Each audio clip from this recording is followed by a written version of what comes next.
rise and shine. Coffee's brewing, feeling fine. News is out and on the air. Shizzy whiz nuts wild, but we don't care. Morning whiz and coffee. Talk the news, he's a tease. Laugh it off, we're on the go. Shizzy whiz nuts, start the show. Let's go.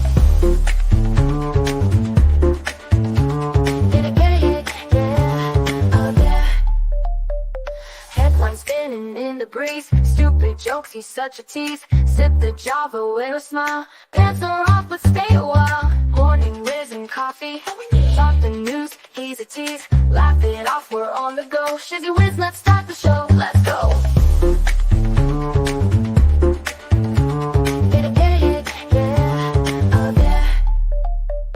Headlines spinning in the breeze. Stupid jokes, he's such a tease. Sip the Java, wear a smile. Pants are off, but stay a while. Morning whiz and coffee. Talk the news, he's a tease. Laugh it off, we're on the go. Shizzy whiz, let's start the show. Let's go.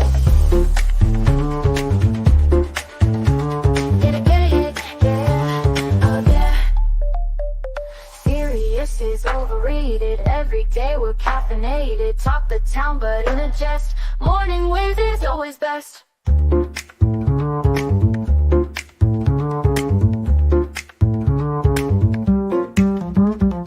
Clock is ticking, time to run. Morning show's a load of fun. Grab your mug, don't spill a drop. Laugh your ass off till you pop.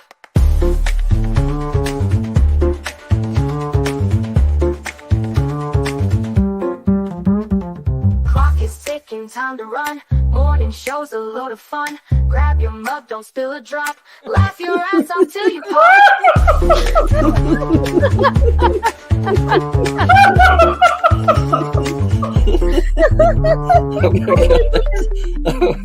Oh my god, Shizzy breaks Larry. Shizzy broke Larry.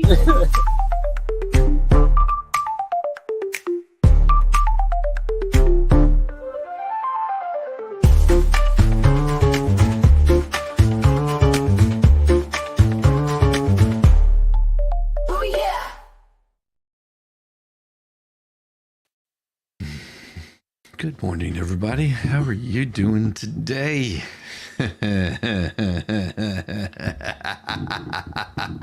Tracy Spencer, good morning to see you. Debbie Webb, Kathy Froma, how are you? It is so good to see you. Tease T, Debbie Webb again.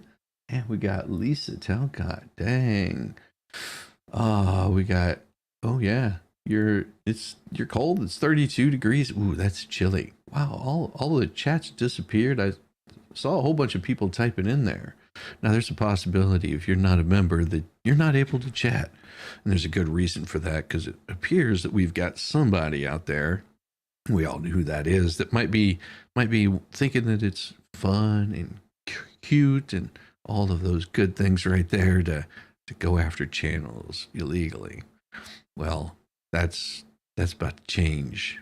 You're about to find something out really, really soon that's going to be quite damn painful.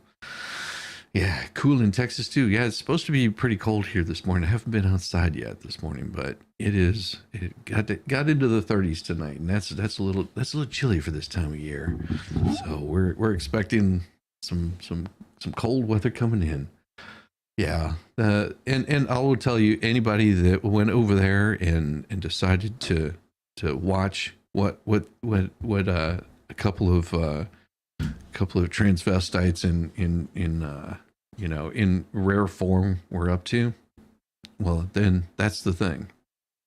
Yeah, you don't need to go check them out. You don't need to give them the views. That's why they did this, because their influence is waning. Their influence is waning, and they know that it's waning. That's why they're attacking channels. And it's just so people will talk about them. But guess what? We're not talking about them. We've got better things to do. We've got much better things. Oh, I thought you were going to point at me. I don't know how to operate settings. Come on now, man. Come on, man. That's true. I do this morning, Brandon. Yeah, I was there. Kathy. Yeah, right in the thick of it. We stream sniped them last night. Yeah, and ain't nobody got time for that. But see, what happened is they did that to get your attention, so you would go over and see what they were going to say. And see, they got the view off of you. And if you said anything to them or did anything to them, it just came back to bite you in the ass. Like they tried coming over here to start on me, and well, I pay about as much attention to them as zero. I just remove their comments because they're boring. They've got no bite, and they know it. Their influence is waning, and they're about to find out because YouTube doesn't play with crap like that. So they will find out really quick how fast their shenanigans are going to come back and bite them. Just so you guys know, there's some stuff going on behind the scenes that well, let's just put it this way, they'll find out really quick. YouTube doesn't take too kindly to it. So, oh boy, hold on.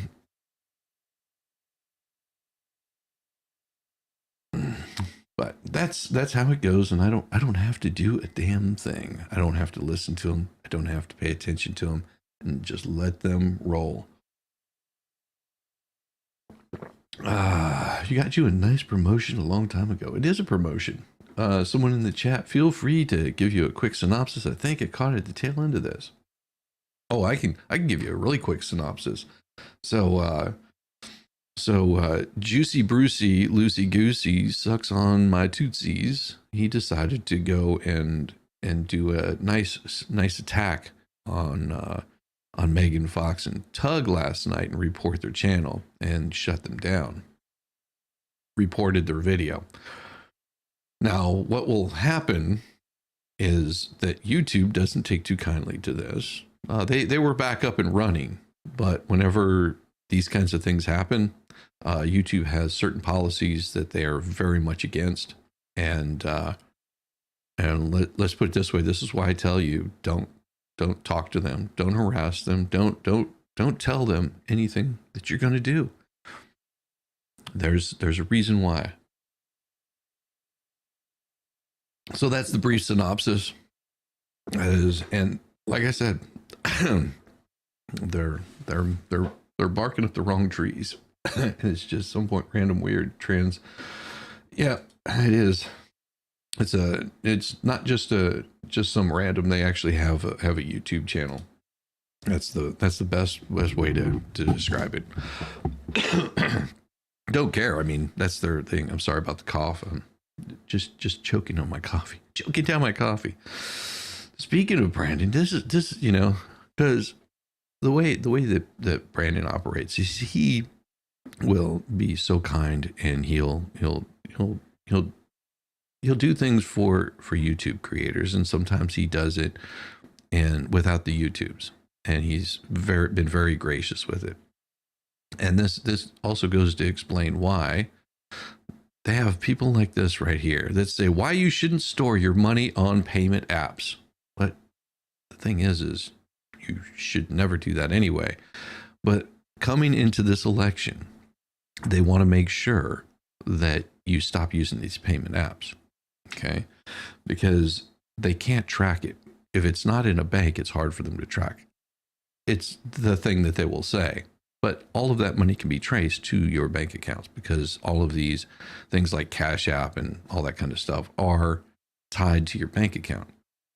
So if say, for example, I send money over to Let's Go Brandon and say, hey, I've got this, I'm doing this for whatever. I'm purchasing something on a Cash App. What they're trying to do is they're trying to shut these down because these are one of the biggest ways that banks don't get their money. Banks require funds in, which means your money has to be in there so they can make loans to other people. So the minute that you have your money put into a bank, the minute that you put it into a bank, you don't own your money anymore. It does not belong to you. It is federally insured. So if the bank crashes or falls apart, your money's safe. But your money does not belong to you as soon as it goes into a bank.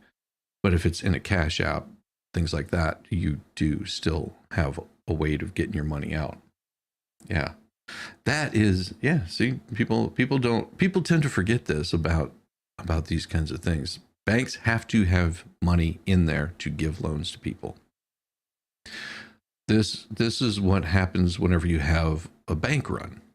If you've never heard of one of these happening, it's whenever people find out that a bank is starting to fail. You remember what was the movie It's a Wonderful Life, where the money ends up disappearing and everyone finds out that he doesn't have any money. A rumor gets spread around that yeah, they don't actually have the money in the bank, and that means that people go and start taking their money out because they want to have cash. Because how are you supposed to purchase anything without cash?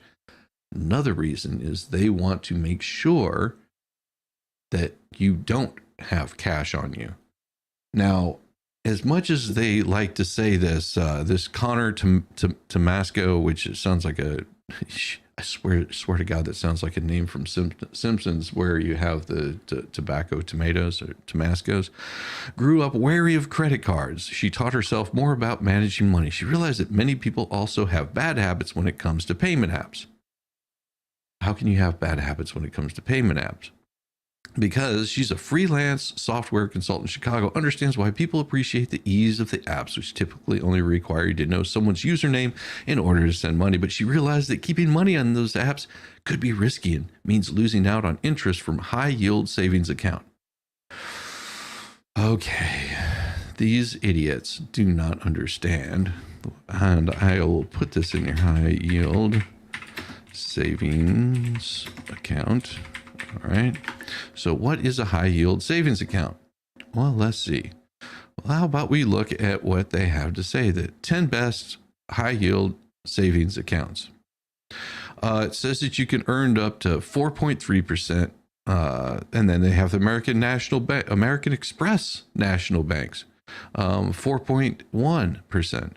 Western Alliance Bank is 4.96%. But it says with no minimum to earn. Discover, Citibank. If you're not noticing that these banks, that they're high yield interest banks, and this is just a quick pull up on this. Here, I'll show you. This right here, if you look, American Express, Discover, Citibank. Who are the biggest credit card companies out there? Discover, Citibank, American Express. Capital One is another one. So while they promise these big high interest rates, you're really not having one. Yeah, you bank with a credit union. Hey, good morning. How you doing, Boosh? Movie? It happened 3 times in 2 years. 3 banks failed. You don't remember? Mm-hmm. Yeah, it does. Well, some people are too young to remember those. Let's see. First Republic, Heartland Bank, Silicon Valley Bank all went under last year, dude. I know, but a lot of people don't know this. I'm just trying to point out something that people will notice. Amex got a bank charter? Didn't know that. Yes, because the money is not yours. Once it goes into a bank, it's gone. Why do you think they've been trying to get people to pay with everything by credit card? Over the past, I don't know how many years, it's been pushed for people to go to these ways of paying for things. It's become really easy for you to walk up and just slap your credit card or your debit card onto the little card reader. When was the last time you wrote a check? When was the last time that you actually sit down and had to write a check outside of business, but for personal things, for groceries? When was the last time that you balanced your checkbook? I mean, you really think about this is, I have a checking account. And do I sit there and hand write out every time that I spend $20 at the grocery store, which might get me a pack of cigarettes? I don't know how much cigarettes cost anymore. Any number of things. When was the last time that you actually sit down and balanced your budget, your own personal budget, your home budget, where you said, hey, I'm going to sit down and I need to figure out what my spending is for the month. how much I can afford on food, how much my rent is, how much my bills are, and really sit down and said, what fat can I trim off of this? What are you saying? Is it $15 a bag? Good God, I don't know. I really don't know. That's pretty bad. I didn't realize I was that close to it. But most people have not sit down and done these simple things. My wife and I, at least once a quarter, we sit down and we go over our entire house budget. That has to do with how much money we're making, how much money we're spending. She had some services that she no longer uses or even cares to use. It's mainly like streaming or some crap like that. So we'll sit down and we'll just work as a family. That's another thing they don't want you to do. They don't want you to do this as a family. They want to make sure that you're not paying attention to what your spouse is doing. Your spouse, she just buys whatever, or he just buys whatever. And, the money's there until it's not. You sit down as a family, balance your budget, talk with your kids, get them involved in this so they understand just a little bit about it. You don't have to tell them every nickel and dime, but help them to understand this is how you're supposed to do this normally. If you're sitting down with your kids and you're saying, hey, here we go. Here's how much money we have for the month. And this is how we're going to balance this out. So, it gets them in the mindset of as they get older, which is something that my family didn't do, which would have probably helped me earlier on in life, as I was out on my own, to be able to sit down and budget between, what you have to pay,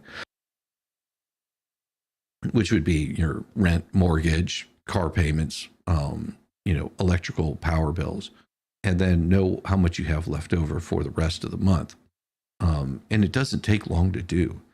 But people like this chick, she never had that either, because you're not given this in school anymore. They're not sitting down and telling you, hey, this is how you balance a checkbook. This is where you need to focus your spending at. Because they look at the ATM as, it's there, it's money there. If I overdraw, I'll catch up for it next week or some crap like that. She realizes to keep money on these apps. She now immediately transfers any payments out of the apps and encourages friends to do the same. But if you're paying people back and forth with that, it's not necessary to do it. Some of these apps you can set up where you're getting interest on them. You're definitely the one that's always harbored about high yield savings accounts. Yeah, but if you invested in the stock market, just in basically the NASDAQ, over a long period of time, you would end up. Thank you, Diane. Hold on just a second. I'll get to that. If you budget over a long period of time, the amount of extra spending that you have, and just invested that into something like the NASDAQ, just opening up a brokerage account and invested into the NASDAQ, over time, it goes up. You'll have times that it drops, but overall, it's going to be a net gain, which will probably beat out a high yield savings account. If you do smart investing, and I will say that I've been able to make some pretty good decisions. Not saying that I'm great at it, but sitting down with, because we do have a financial planner, it was necessary whenever my wife started her own LLC to have a financial planner, just so she knew where to be putting for retirement, if she wants to retire early, to be able to focus in on where we're able to put those funds. And I sit down with them and I said, hey, I purchased some stocks, and they asked me, did you want to put it into a brokerage, into a broker, because my wife has one, just put it into that brokerage account, which has got a steady yield of, I'd say it's about 5% interest over each month, something like that compounds. I said, well, I'm not sure what that's doing. I said, but over the past year, because I track it by year, overall I'm up a lot, but over the past year, I said, I'm sitting at about 25%. And I've got some stocks that are garbage and some that are good. I said, but overall, they're I'm about 25%. And they were just like, what? It's like, are you day trading? I was like, oh hell no. I find something that I like, and whenever I see that it's not good, I get rid of it. And I don't know. There's no trick to it. It's just I've done well with it. And so they were like, well, that's better than what we can do, just so you know. But you can also lose every single thing of it. Every bit of it can go away in a heartbeat. So that's why it's dangerous. Diane G, thank you so much. Talking about budgets with a $10 super chat. Oh my, let's give you a little bit of love. Just a nice. Yes, that is so beautiful. Chef's kiss to you, Diane G. So, what is it? You've done both. Now that we need the government to quit spending more than they have in the budget. Well, and that's where it gets really bad, because whenever the government has access to your checking account, they do some really, really crazy stuff. Thanks for the kisses, man. Oh man. Yeah, gambling. It could be considered gambling, but also if you're doing it a smart way, because that's no different than having a financial planner that's doing that for you. And you don't have, a lot of people are going, oh well, it's gambling if you're throwing money into the stock market. That's what they would have you believe. That's what they would have you believe, because why would they want you making money? So if you think about this, who are some of your largest gamblers? If you consider it gambling, who are some of your largest gamblers? Well, Camel Toe is worth over 77 million. Okay. From investing in the stock market. Read this super chat. Read it nice. Just read it. So nice. Thank you, Boosh. I appreciate you. We'll give you a little bit of love too. Gay. Love you, Boosh. Thank you so much. That's awesome. So who do? And well, we need the deficit to be less than the percentage of real GDP than growth. Problem solved. Exactly. And that's not happening. That's not happening. I'm definitely the one that's always harping about high yield savings account. If you're the industry dealing with a lot of cash, bartending. Sometimes you're worried about finding a place to deposit it. It's not always a fun thing to talk about. Sometimes you're just worried about finding a place to deposit it. What? As the use of payment apps has grown in recent years, the Consumer Finance Protection Bureau has issued guidance on best practices to avoid pitfalls. For example, funds stored in Venmo or Cash App typically lack the deposit insurance you'd get from a bank, except in certain cases. Well, they don't want to talk about those certain cases. Popular digital payment apps are increasingly used as substitutes for traditional bank or credit union account. Well, why would you have a Cash App? Think about this. Why would you have something like Venmo or Cash App or anything like that? Because it's instantaneous, okay? That money is instantaneously in your account. You can instantaneously transfer that to your bank account, your savings account, your checking account, your brokerage account.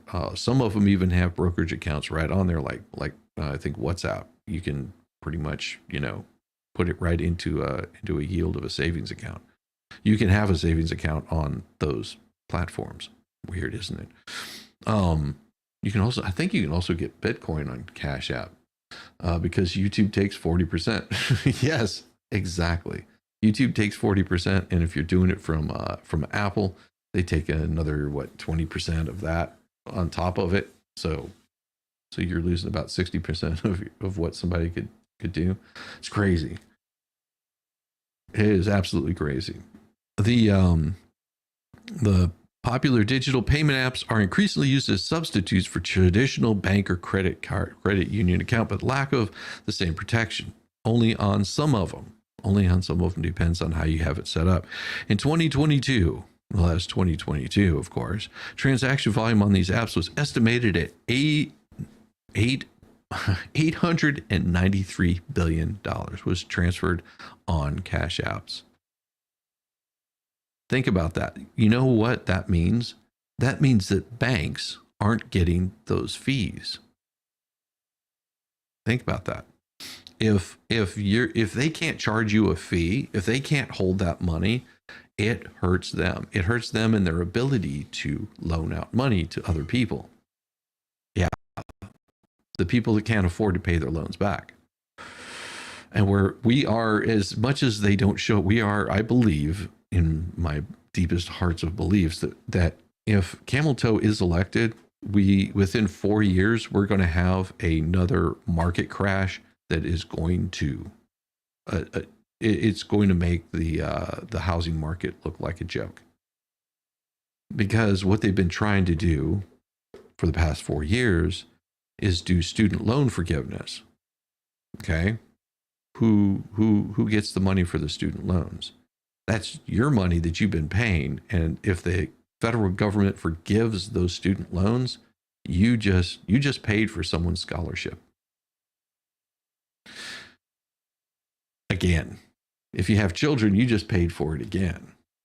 Now, are student loans crappy for people to take out? Absolutely. This is one of the reasons why they don't want you to understand how to balance your budget. It all ties in. In 2022, the transaction volume was $893 billion, according to the CFBPB. That's projected to reach $1.6 trillion in just a couple of years.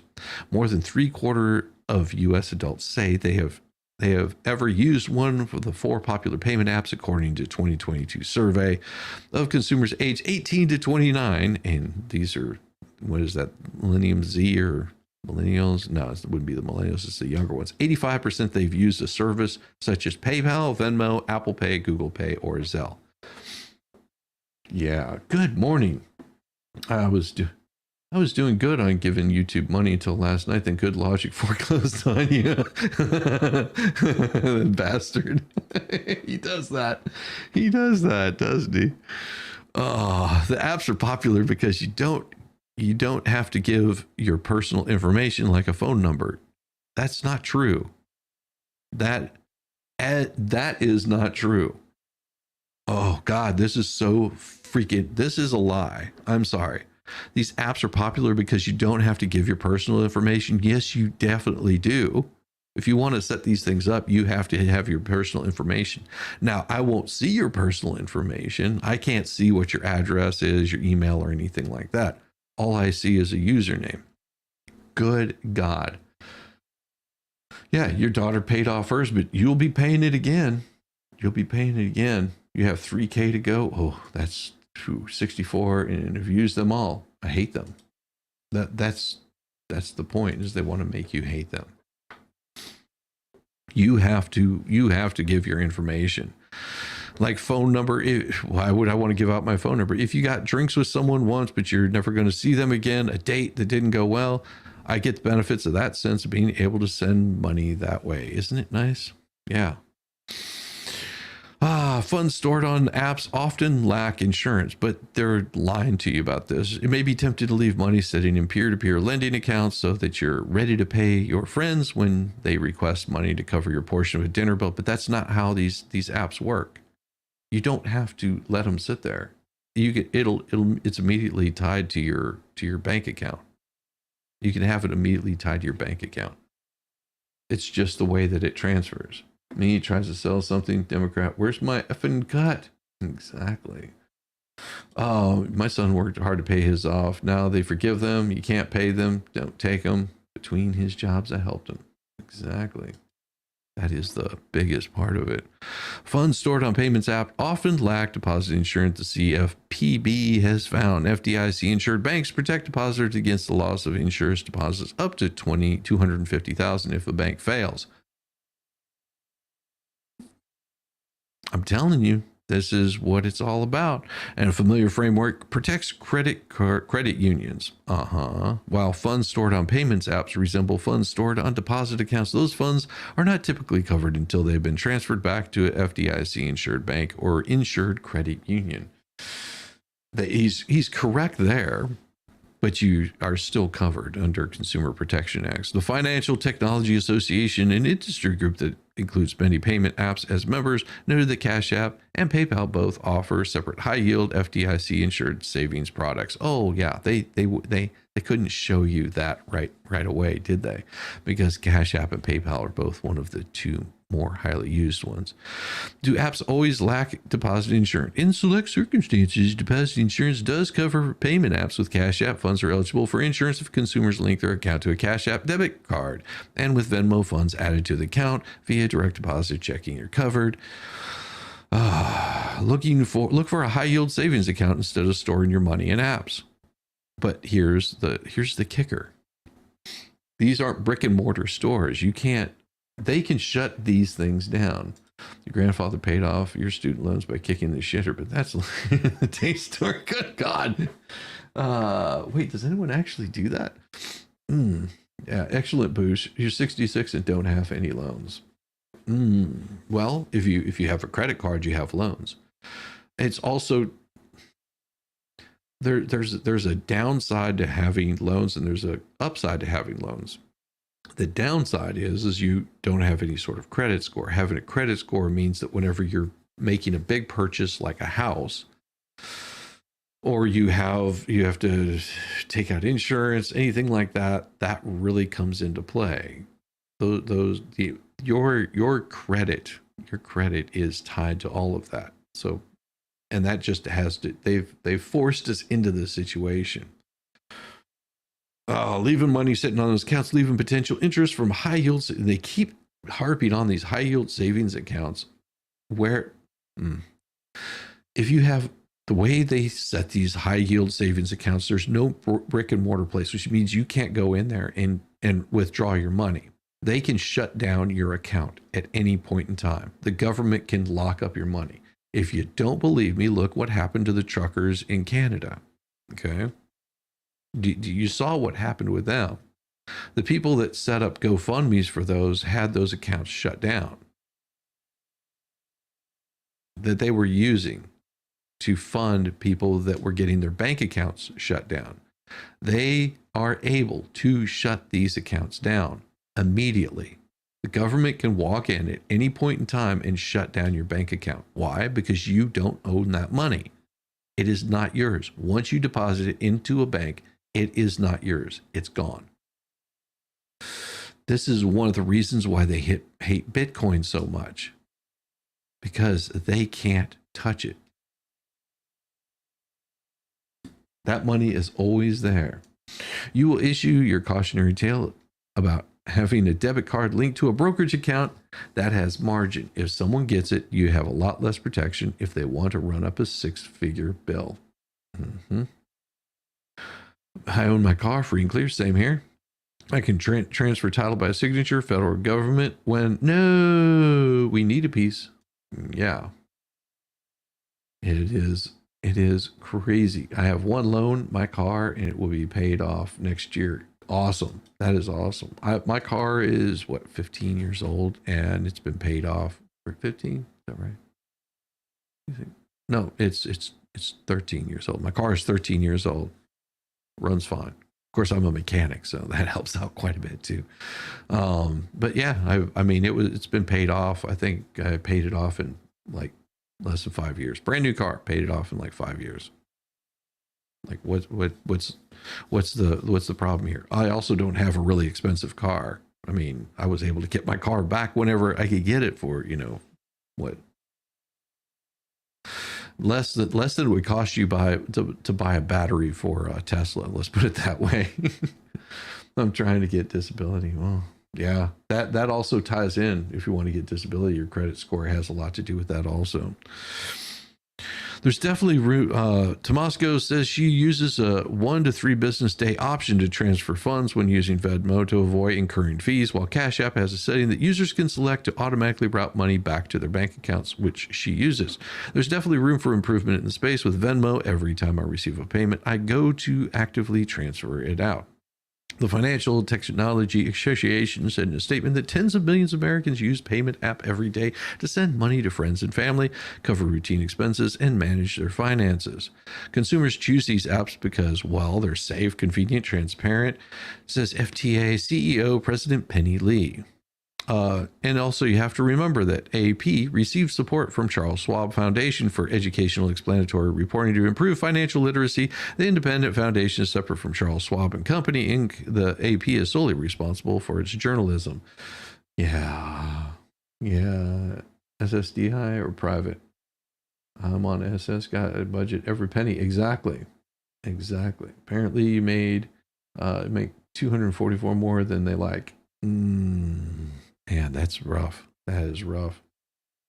It has been pretty loose since Obama.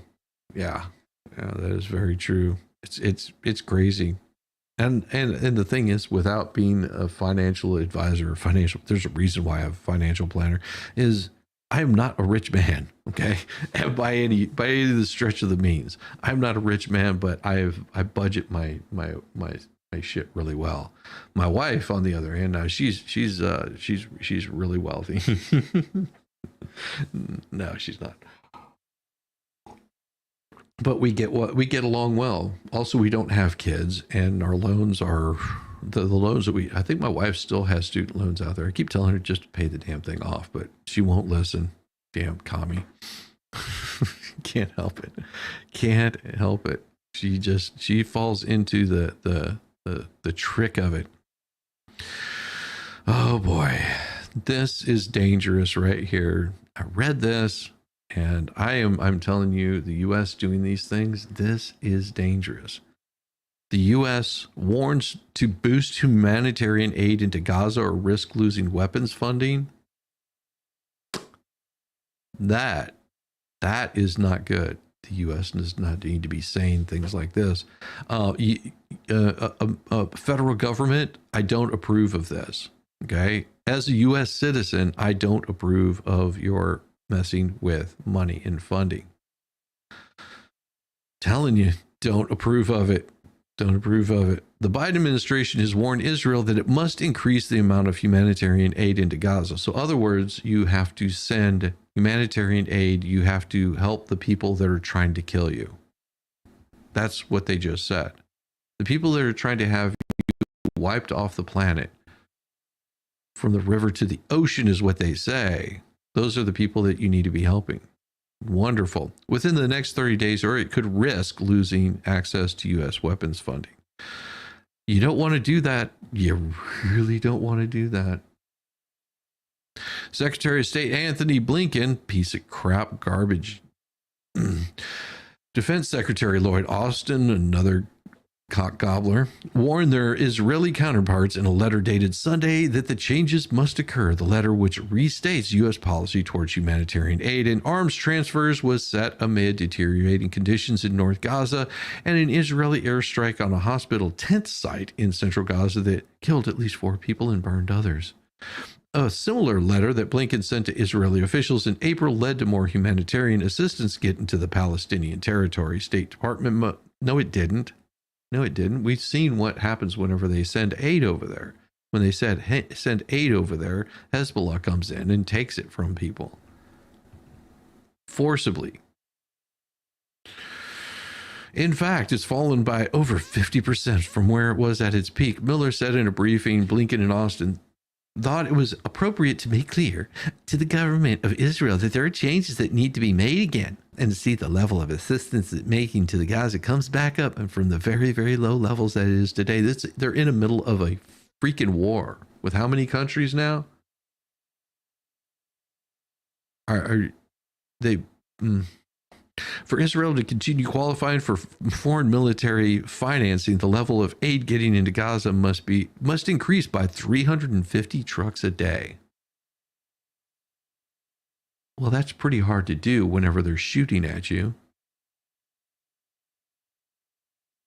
Israel must institute additional humanitarian pauses and provide increased security for humanitarian sites, Austin said, and Blinken said in their letter. They said Israel has 30 days to respond to the requirements. You know what? I'm sorry, Israel. This is not appropriate. The American people don't support this. Sorry, they don't support this at all. The letter was not meant as a threat. Bullshit. White House National Security spokesman John Kirby, another piece of garbage. The letter was simply meant to reiterate the sense of urgency we feel and the seriousness which we feel about it, and about the need for an increase, a dramatic increase in humanitarian assistance. Well, I will tell you what, Anthony Blinken and all you other pieces of garbage, why don't you take your happy asses over there and drive the trucks across? If you feel so strongly about this, then why don't you just go drive a freaking truck across there? And you tell me that you're really concerned about humanitarian aid. This is all political and it's garbage. They actually just revised up the personal savings rate too, so they can say the consumer is doing well. And it was a pretty high revision. Yeah, 100,000 restaurants closed. 25,000 jobs were eliminated in Hollywood this year. Ubisoft, one of the big five, is tanking. Boeing stock has tanked. And, of course, the longshoreman strike, which will be starting up again next year. They put it on hold until next year. U.S. sends threats same time France takes similar actions. Yes, Sony USA just $800 million budget. Disney stock is tanking. Well, it should. They're in the fucking crapper right now. They cannot seem to get a win anywhere along the way. An Israeli official confirmed a letter had been delivered, but did not discuss the contents. That official, speaking on condition of anonymity to discuss a diplomatic matter, confirmed the U.S. had raised humanitarian concerns and was putting pressure on Israel to speed up the flow of aid into Gaza. The letter, which Axios reporter posted a copy of online, was sent during a period of growing frustration in the administration that, despite repeated and increasingly vocal requests to scale back offensive operations against Hamas. Why? Aren't they trying to have them? If I remember this correctly, this group of freaking people have said they want to wipe Israel off the map. Why would you want to fund your enemy? Sorry, people that live there. You have the option to leave. If you don't have the option to leave, then you're in the wrong damn place. Just saying. You can take your happy ass to another country, because I'm pretty sure that Israel has said we're done. We're done playing with these people.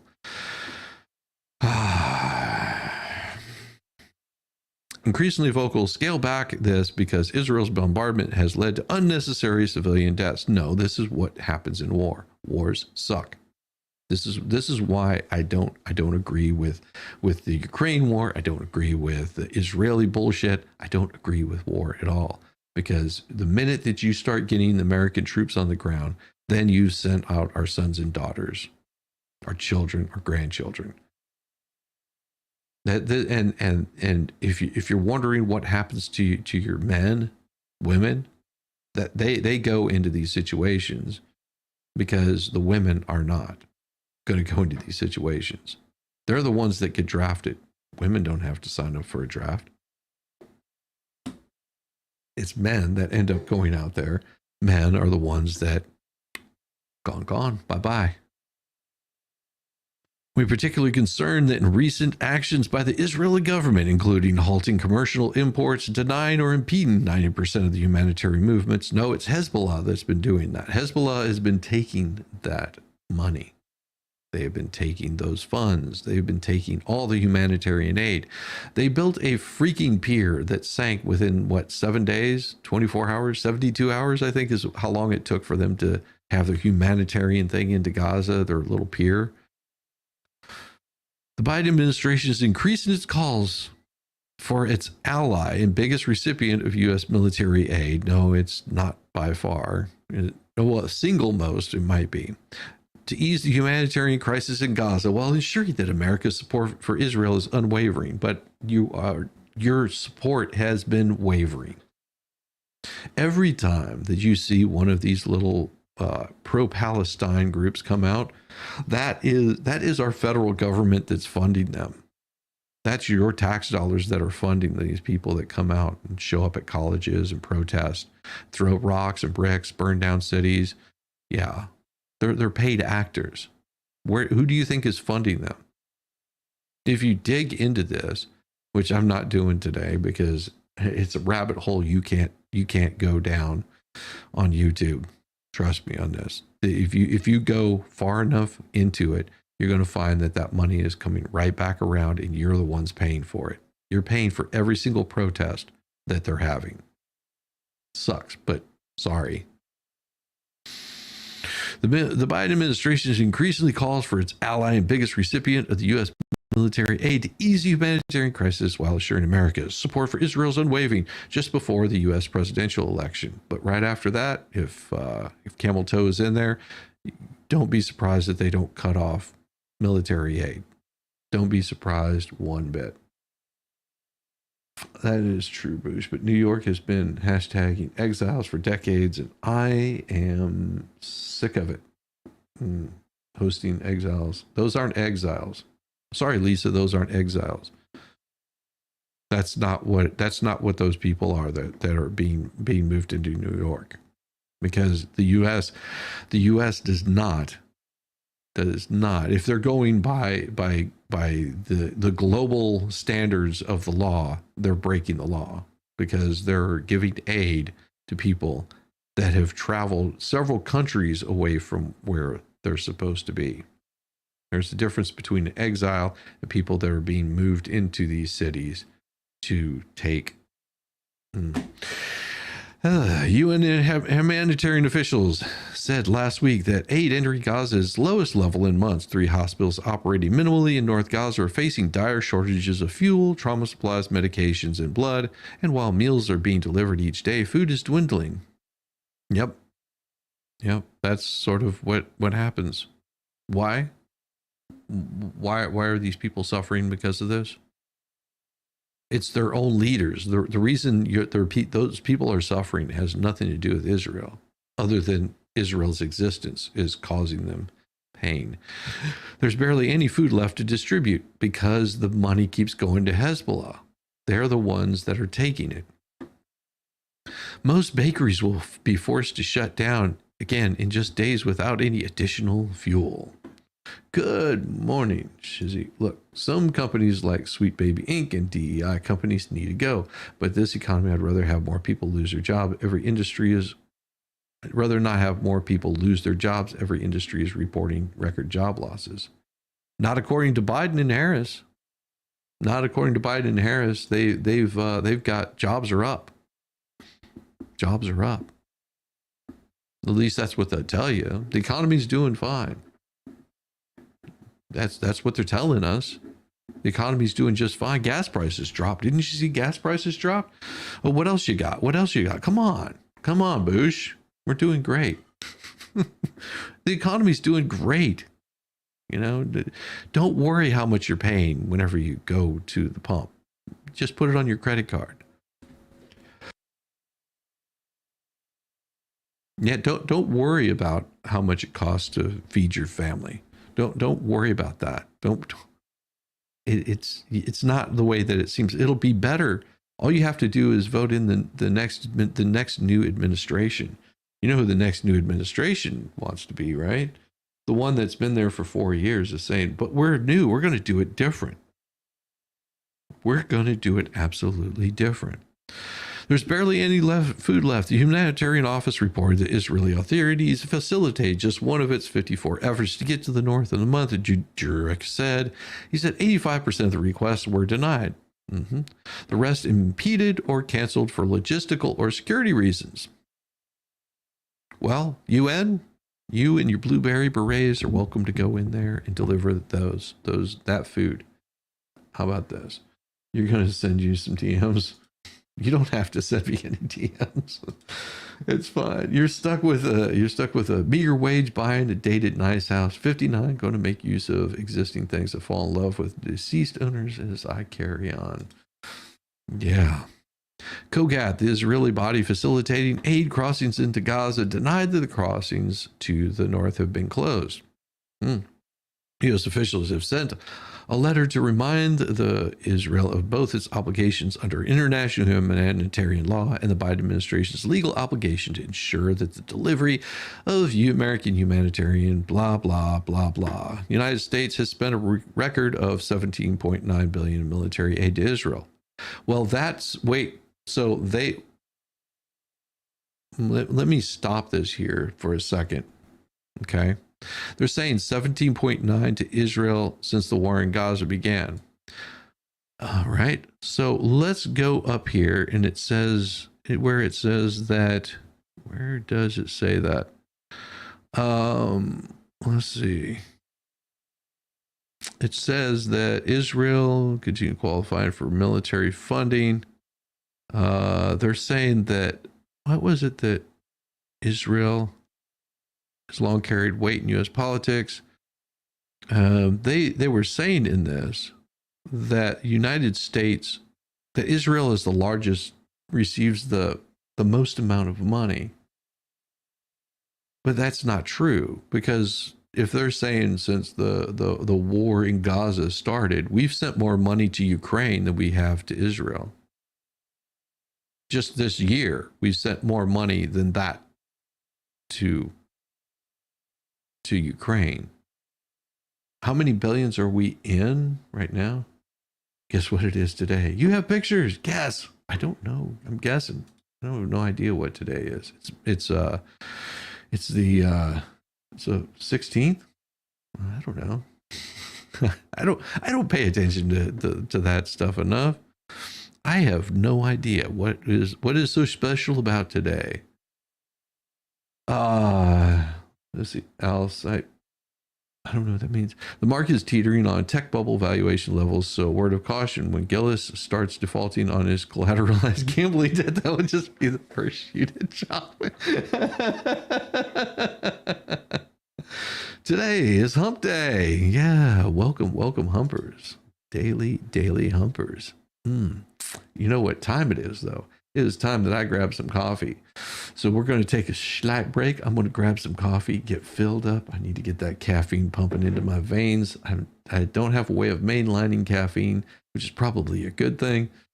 So we're going to just take a short break. I'll be back in less than 2 minutes, and you guys will get to find out who Rambo really is, because I'm going to let it play all the way through. So it's going to take a little bit longer. It's going to be a long break, and it's going to look like the show might be ending. It's not ending. Just stick around, because you get a little taste of Rambo. Here it comes. Sandy shores get a tan, Rambo the orangutan. Driving a golf cart, oh man, Rambo is half crazy, yes he can. Well, that SOB's a sight to F and see. Oh, Rambo's rolling, as the sun he's free at last. While Shizzy has his coffee, these two are having an effing blast.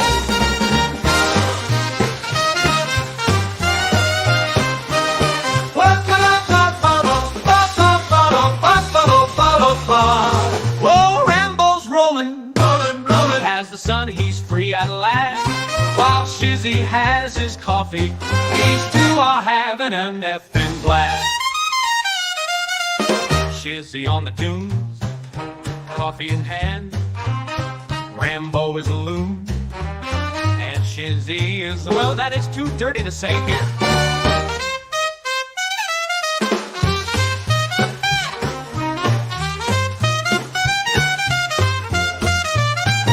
Shizzy on the dunes, coffee in hand, Rambo is a loon, and Shizzy is a, that is too dirty to say here, Oh, Rambo's rolling, as the sun he's free at last.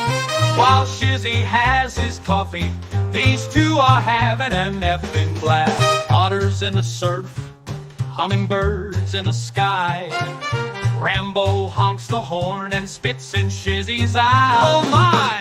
Oh, rolling, rolling, rolling. As the sun, he's free at last.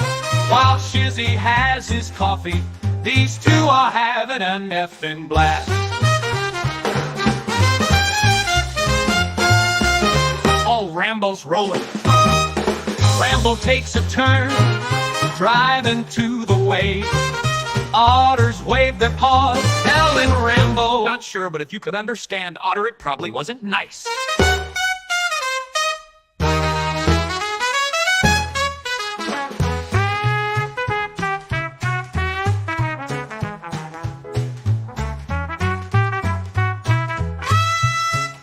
Rambo takes a turn, driving to the waves.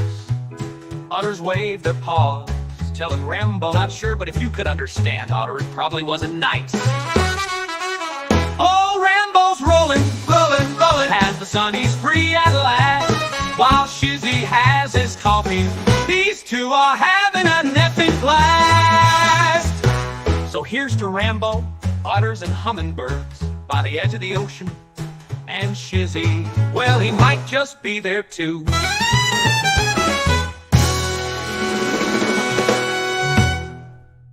Well, here's to Rambo, otters and hummingbirds by the edge of the ocean. And Shizzy, well, he might just be there too.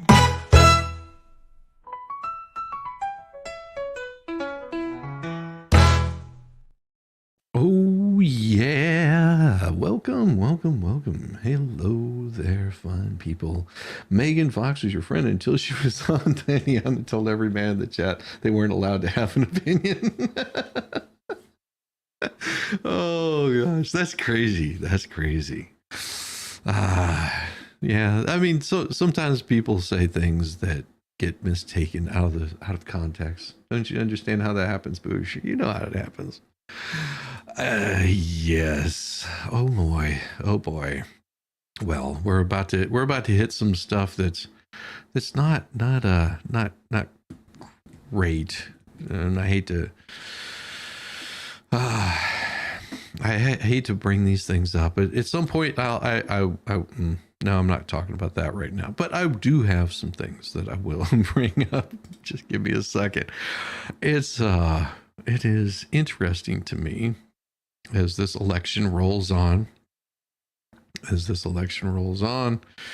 We've got things like this happening, and I just want you to understand. I just want you to understand that none of this is supported. Okay, and I want to reiterate that, because there's this group of people that are paid actors. Okay, and you're about to see some things that might trigger you. Just know that this is not to trigger anybody. So if you get triggered, here's your freaking trigger warning. Okay, there's going to be some images that are going to come across your screen, and this channel does in no way support or endorse this whatsoever. Okay, that being said, this is paid actors, because this is what happened to them.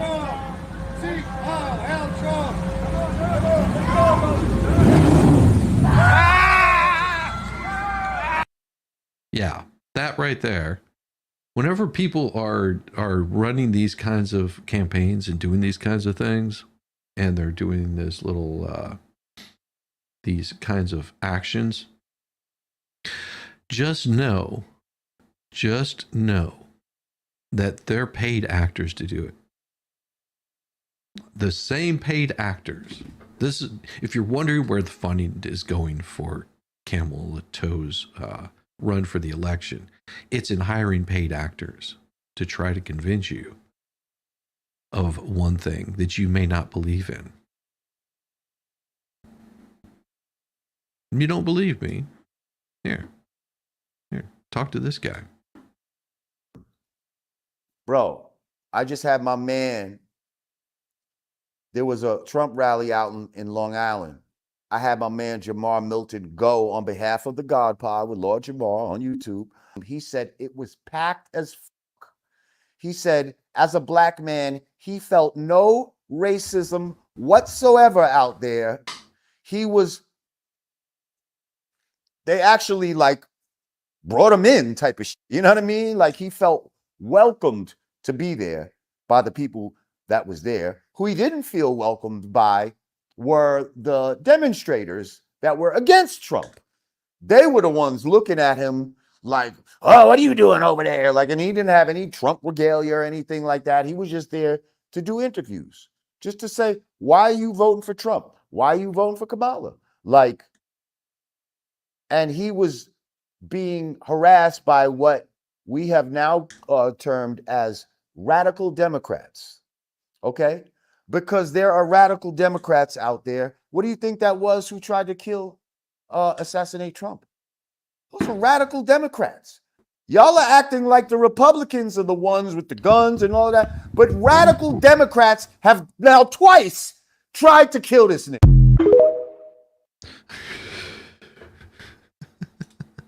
Yeah. I think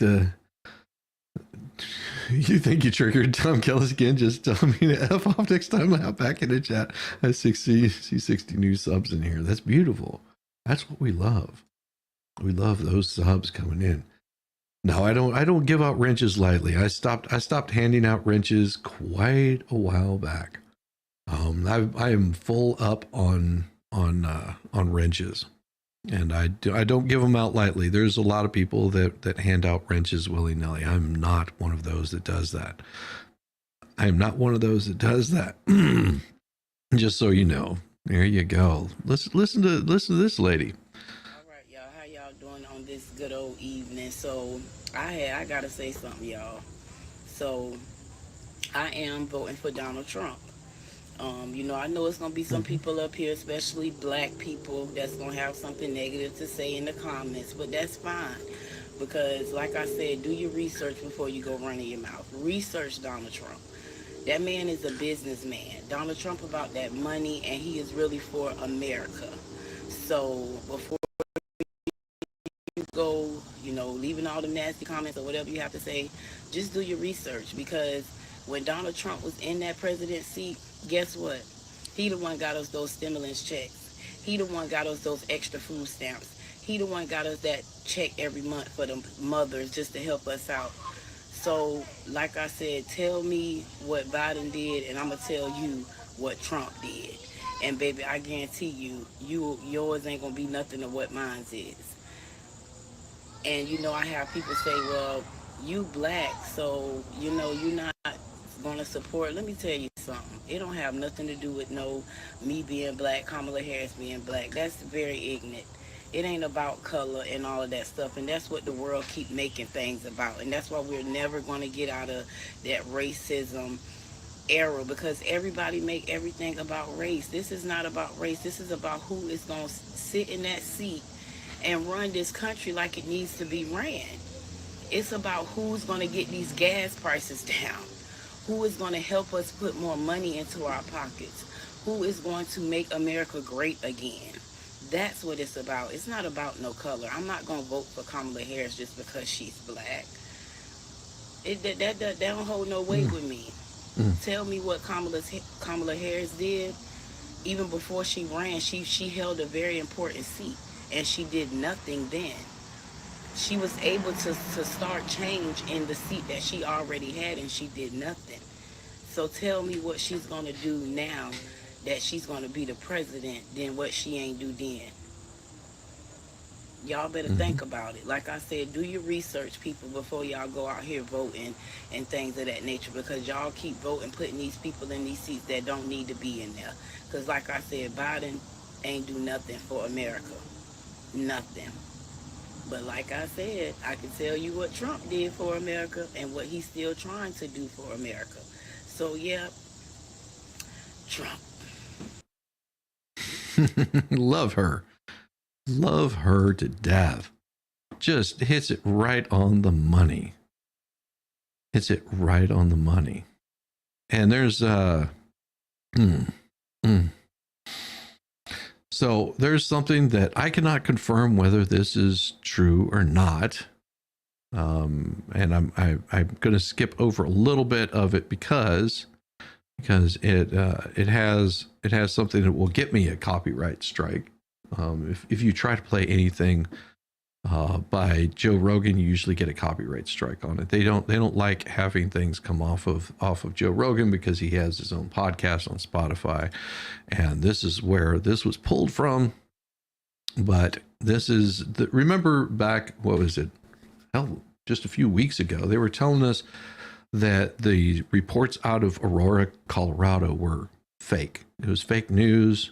Don't believe it. Don't listen to it. It is it's a lie. Here we go.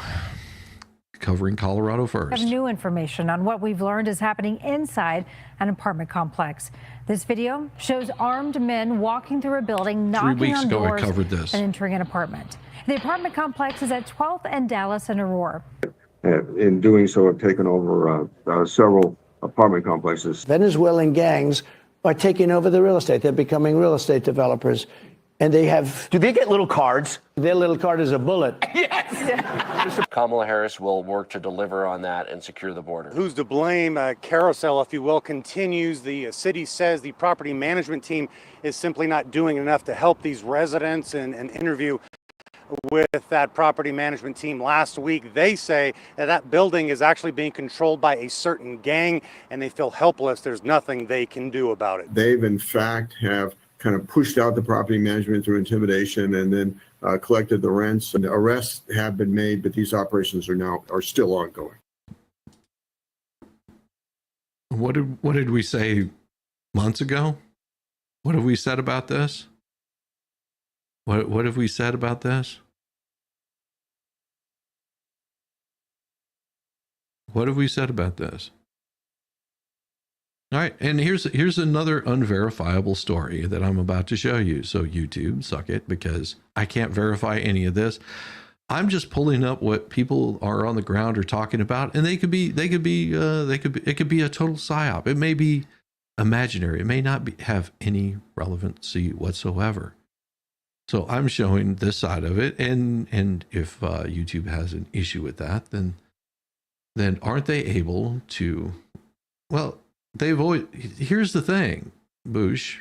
It's not waking up. They've already been awake, and I there is something that I'm going to say that people may not like here is I believe that no matter what your background, black, white, poor, rich, Hispanic, Spanish, German, Russian, it doesn't matter. If you're an American, you're an American. There is no separation between that. If you're born in the United States, you're a natural born citizen. You're indigenous to the United States. If you are if you came to this country legally and you went through all the proper channels, and you're here legally, you're an American citizen. Simple as that. If you're not here legally, then you're not an American citizen. You are coming into this country illegally. You've already broken the law as soon as you came across the border. Illegally, you're here illegally, means you're illegal. Means you should be spending time in jail. It's as simple as that. How difficult is this to understand? Oh, your fifis are hurt? Well, take your fifis back to your home country and have fun. Just sorry for the caps. I had to get a new phone. Oh, don't you worry about it. Sometimes caps will get didn't hear they deported them. Going to sit in the corner and just listen. Well, I chat goes by so fast. Sometimes I'm not able to catch everybody. So don't just realize that chat, whenever it's flying by like that, it's, you know, if there's something that's really super important that you want to say, you can always do a super chat and those will get pulled up. I can't catch every single thing. Just not trying to ignore people. And I don't expect you to super chat. I try to get to everything, but I'm not able to interact as much with chat whenever it goes flying by. Love all of you. Seriously. Here we go. This is something, again, that I cannot confirm right here. I don't know what caused the river to shift, and it started coming, and that trailer right there by the church, it threw we're not sure what it threw, but it crashed the carport, and then it knocked down the house. What's your name? My name's Manny. The only positive thing I gotta say, man, hey, that these mountain people, and they taught me a lot. Because where I come from, People don't help us out like this, man. I mean, that's, you know, you're from the West Coast. People don't help us out like this.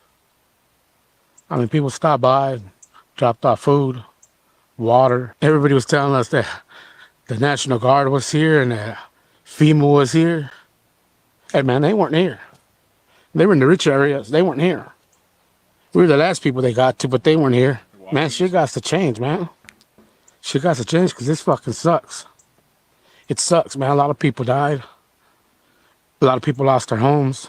It's the people higher up. Why send them to the rich people? Yeah, the rich people, just because they're rich, they need help too. But don't forget about us. I mean, the river's right there. We got affected pretty bad.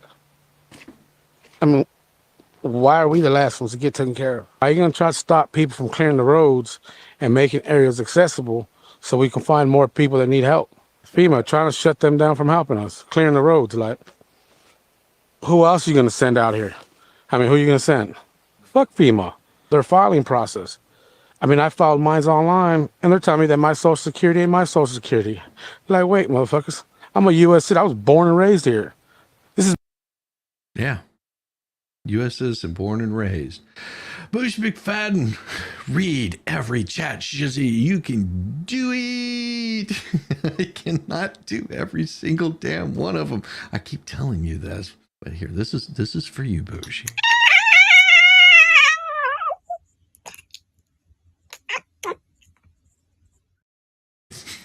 Thank you, Bush. I appreciate you, brother. Oh my gosh. Well, we should stop because I burned him again. Well, he should stop because I turned him in again. I don't know. You should stop because I don't know what that. Oh, your neighbor is harassing you. That's never any good. FEMA had a meeting. They decided that marginalized people are a priority. The gays are the first, regardless of need. I guess I don't know. Like I said, I can't confirm this. This is something that I can't confirm. When they're in it, you can't. It's hard to confirm these kinds of stories because he could be a paid actor for all I know because I wasn't there. I'm taking somebody else's word that this guy lives there, that he probably is trying to clear up his place and trying to get the help that he needs.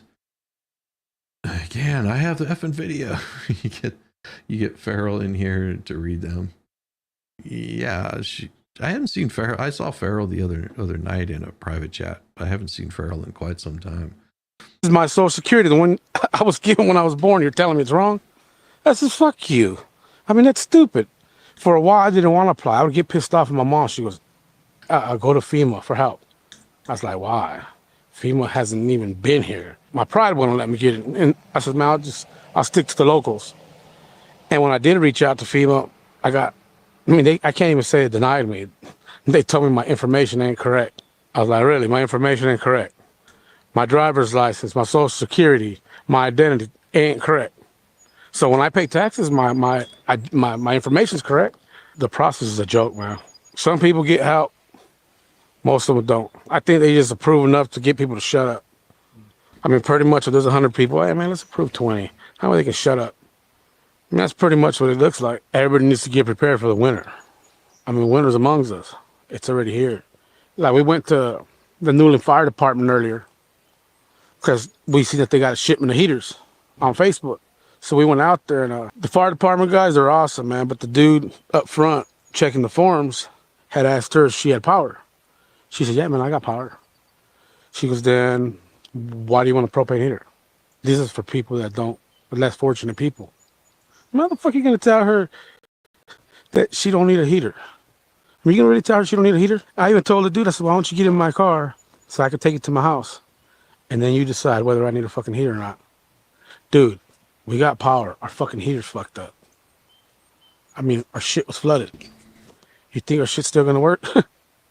I told them it don't work. Some of these people get in their head up their asses, man. They're going on power trips. Who the fuck are you to decide who needs a heater and who don't? Just because they got power, they don't need a heater? I mean, don't you know during a storm, shit gets fucked up?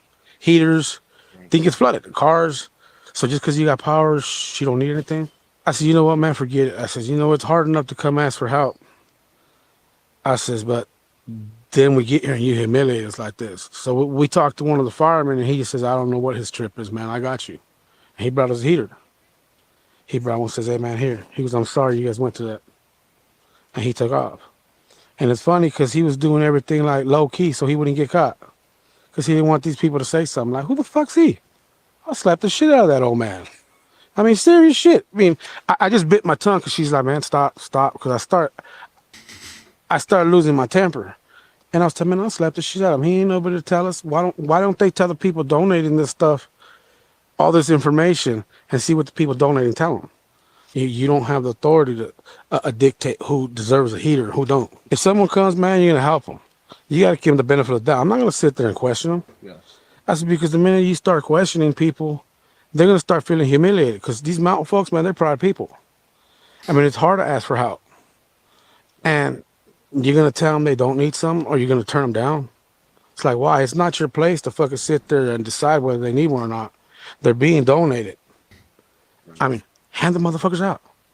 What are you going to do? Let them sit there and rot? Take them home? Yeah. Well, what's the purpose? They will. What's the purpose? Give them the benefit of the doubt. That's between them and God if they start deciding to act scandalous. It wouldn't be my job to assume that they're doing something stupid, that they're being greedy. That's not my job. Yeah. My job is hand the shit out. They come, hand them out, get them out. Get them out the way. Right. You know what I mean? As quickly as possible, because if you check the forecast Tuesday, it's supposed to get real cold. I mean, that's what should be done. Hand the stuff out, man. Yeah. Like I said, I cannot confirm any of that to be true. Cannot confirm any of that to be true whatsoever. But, you know, because, and I haven't read the pleading, but I did see a good portion of it yesterday, and I may pull it up a little bit later on. But this is what's happening in Arizona. Pay attention to the headline, because more than likely it's going to be very confusing what they're saying. It says Arizona counties won't be forced to do citizen checks before the election, judge rules. Now, this right here could be a very misleading headline, because although you're not forced to do it, that doesn't mean that they won't do it. Okay, consider that. Basically, they're not going to get in trouble if they don't check for citizenship. Phoenix, Arizona. Judge has rejected a request to require Arizona's 15 counties to verify citizenship of some 42,000 voters registered only to vote in federal elections in a presidential battleground state, concluding those who sought the checks made their request too close to the November 5th election and didn't have legal standing. A lawsuit filed on behalf of an Arizona voter and the conservative advocacy group Strong Communities Foundation of Arizona sought a court order to require county recorders to ask federal authorities to verify the citizenship of those voters. Arizona requires voters to prove their citizenship to participate in local and state races, but not federal elections. Voters who don't provide proof of citizenship yet still swear they are U.S. citizens are allowed to vote only for president, the U.S. House, or Senate. The lawsuit alleges officials weren't complying with the 2022 law requiring a cross-checking of registration information with various government databases. They, the plaintiffs, testify that they have made a clear-cut showing of harm, nor that the action they request is feasible in the midst of a general election. U.S. District Judge Krista Lanham wrote in an order issued Friday. Lanham, the nominee of President Joe Biden, said she was declining to force county recorders to divert resources away from preparing for the election and towards citizenship checks just weeks before Election Day. The plaintiffs told the court that they intend to appeal the ruling. America's First Legal, which is run by Donald Trump's advisor, former advisor Stephen Miller, and represents the plaintiffs, said in a statement Tuesday that the appeal for effort was made to demand potential illegals that are lawfully removed from Arizona rolls. So they're not removing these people from Arizona voting rolls. And we have seen, because there is, and I could be wrong on this, but if I'm not mistaken, there's something out there where somebody was tracking cell phones and found that the same phones were traveling from place to place in mass in somewhere around the 3,000 or 4,000 person range, to the same locations time and time again everywhere that Camel Toe was on one of her campaign trails. Like, they actually looked at the phones and found that those same phones were traveling from place to place to place to place. The same exact group of people. They were traveling in mass from location to location. You're in a deep blue county in New Jersey, so my vote is a toss away, but it's insane they allow this in other states. I think our voting is reasonably good only because there's no need to cheat. Absolutely. That is very true. Let's go. So the lawsuit alleged there wasn't enough for county officials to consult their databases. They said officials should ask federal authorities to verify the voter's citizenship status after it was pointed out the federal law bars systematic voter list purges within 90 days of an election. Well, because they've been, it's not their fault. Welcome, Joyce Bennett, for becoming a new member to this shit show. I appreciate you. Thank you very much.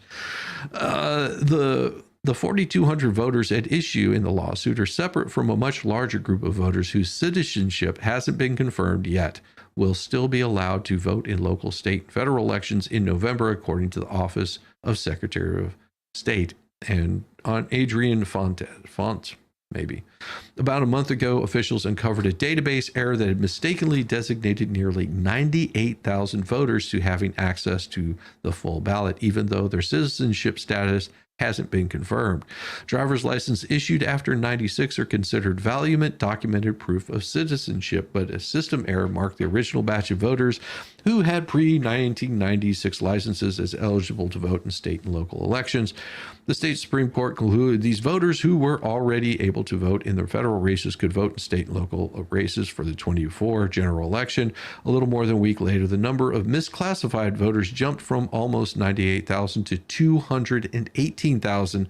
Font's official office has said all people included in the database error remain eligible to vote on that full ballot.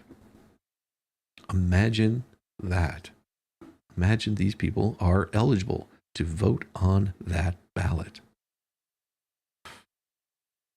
Just saying. Looks a little sus. Looks a little sus to me. As if it wasn't enough. As if it wasn't enough. And I'm going to pull this up because I saw this earlier. Now I've not met this judge personally, but my wife has been in front of him multiple times, and he is a pretty straightforward judge. So don't get too pissy about this. He's pretty damn fair, and I may dig into this a little bit later today. I don't have enough information on this particular one. I did watch a portion of it while I was working yesterday. This was brought up. Georgia judge blocks ballot counting rule and says county officials must certify election results.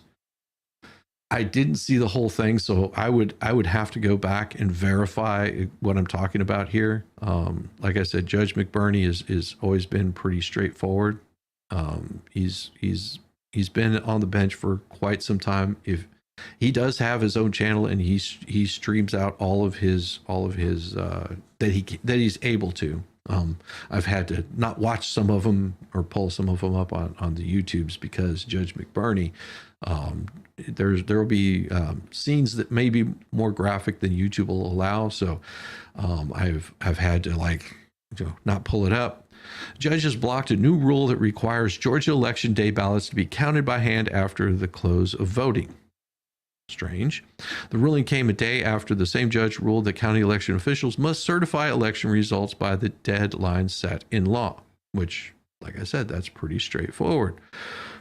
The rulings are victories for Democrats. I don't think that you're going to get what you want out of this. Liberal voting rights groups and some legal experts who have raised concern that DT allies could refuse to certify the results if the former president loses to Camel Toe in the next month's presidential election. That's not what I was getting out of what I was seeing.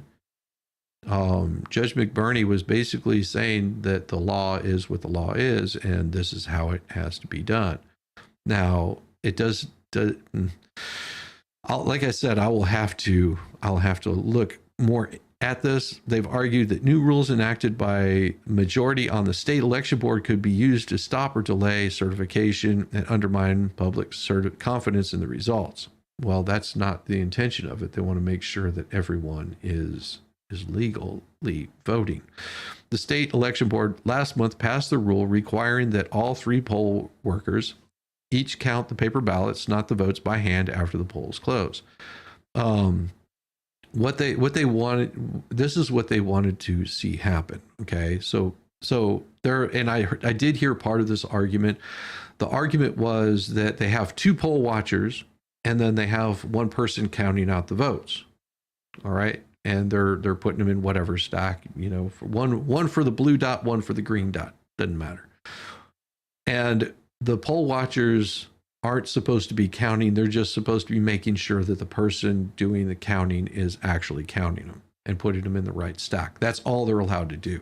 What they wanted to have done was where each one of those people had to count the votes to verify.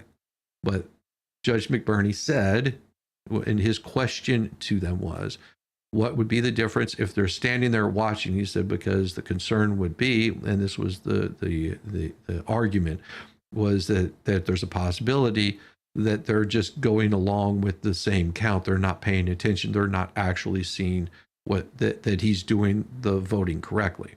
Makes sense. But, you know, he's saying that's taking it to a new level that I don't think that we need to go. That was basically what I got from the short period that I was watching. Like I said, I'll have to go back and watch it. It was on yesterday. It was, I think, Cobb County versus something. I can't remember what it was.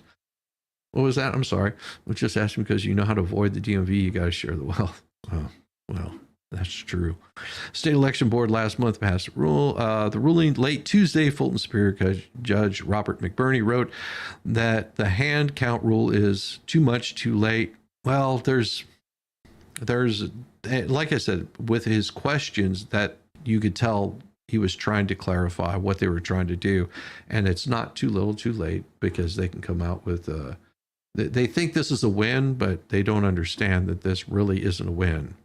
Because the parts that they lost on were pretty drastic. So don't be fooled by what you're seeing there. I just came running across the shop because he just said something about needing poll watchers. Damn it. Yet again, disappointed. All you do is split the vote counters by party line, then the complaints will plummet. That's too easy. Exactly. Yeah, it's crazy. Good morning, Yamaha. McBurney on Monday had ruled in a separate case that no election superintendent or member of the board elections and registration may refuse to certify or abstain from certifying election results under any circumstance. While they are entitled to inspect the conduct of the election and review the related documents, he wrote, any delay in receiving such information is not a basis for refusing to certify the election results or abstaining from doing so. Well, and if you read into what McBurney is saying, he's saying that you still would be required to certify it, but that doesn't mean it can't be challenged. So, like I said, McBurney, I've had to write pleadings for my wife to put in front of McBurney, and he's always been pretty straightforward, and pretty damned honest in his rulings. If you don't believe me, watch him go through the rolls of criminals that have been locked in jail for 180 days or more, especially after the pandemic, where they've finally been able to get to some of these people. You can go back and watch his rulings have always been pretty damn straight up and pretty fair. He lambasts the state whenever they're screwing up and they keep someone locked up longer than they should. He's pretty damn fair with his bond hearings. I'm a big fan of his. I may not agree with everything that he does, but I've noticed that he is pretty damn fair. Georgia law says county election superintendents generally Multi-member boards shall certify election results by 5 p.m. on the Monday after an election or the Tuesday if Monday is a holiday, as it is this year. The two rulings came as early in-person voting began Tuesday in Georgia. In blocking the hand count rule, McBurney noted that there are no guidelines or training tools for its implementation, that the Secretary of State had said the rule was passed too late for his office to provide meaningful training or support. The judge also wrote that no allowances have been made in the county election budgets to provide for additional personnel or expenses associated with this rule, which he's correct. The administrative chaos that will, not may, ensue its entirety, inconsistent with the obligations of our Board of Elections and the SEB to ensure that our elections are fair, legal, and orderly. The state board may be right that the rule is smart policy, McBurney wrote. But the timing of its passage makes implementing it now quite wrong. He invoked the memory of the riot at the U.S. Capitol by people seeking to stop the certification of Joe Biden, writing, no, he did not. Okay, this is bullshit, and this is their hopes and dreams, because McBurney is not political like that. So what?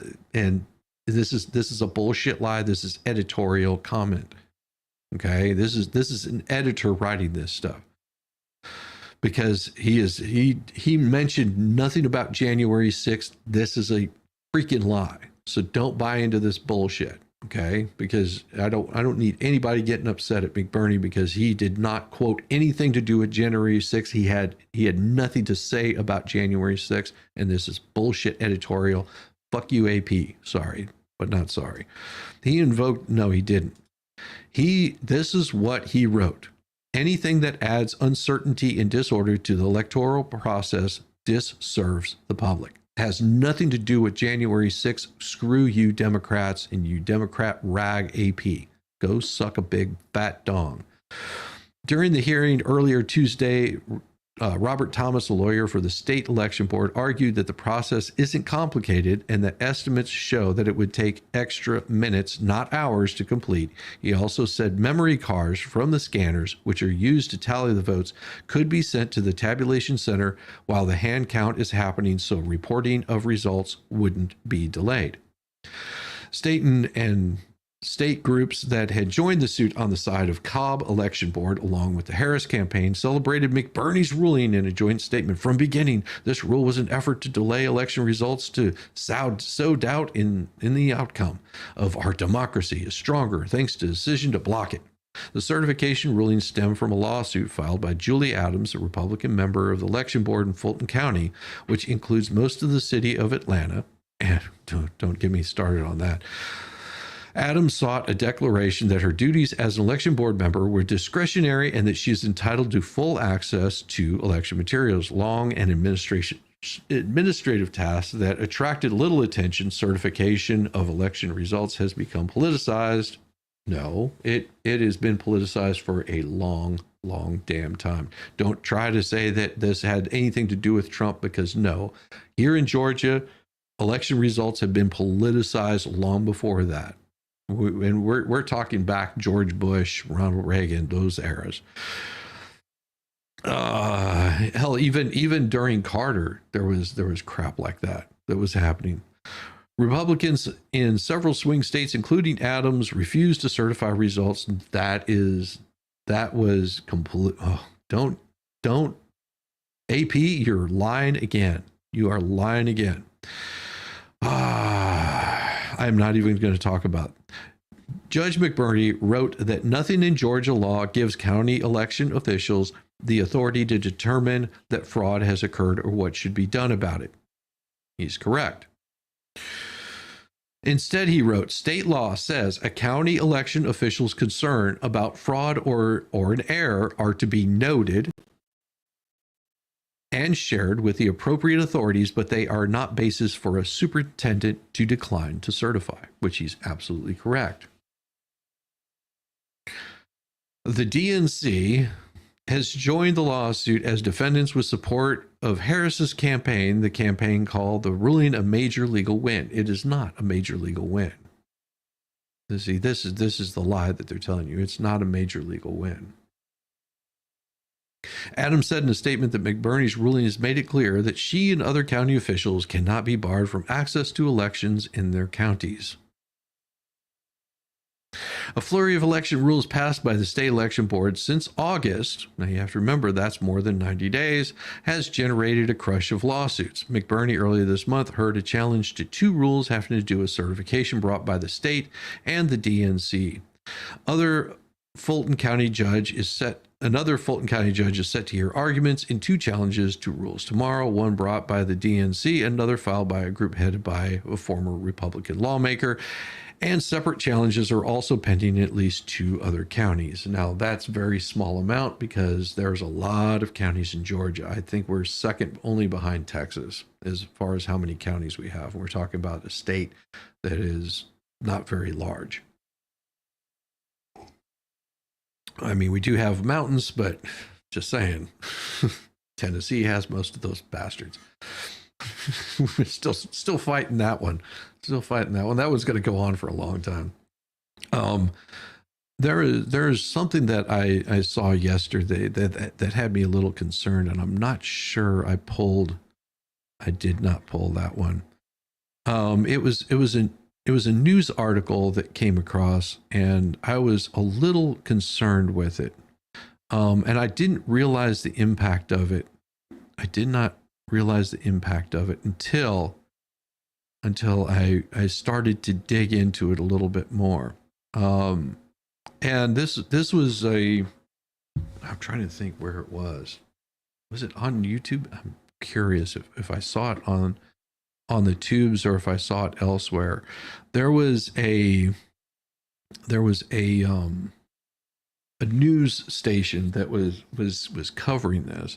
I'll just have to go look at my history here. Give me a second. I'm seeing if it's in this. Close that. Close that.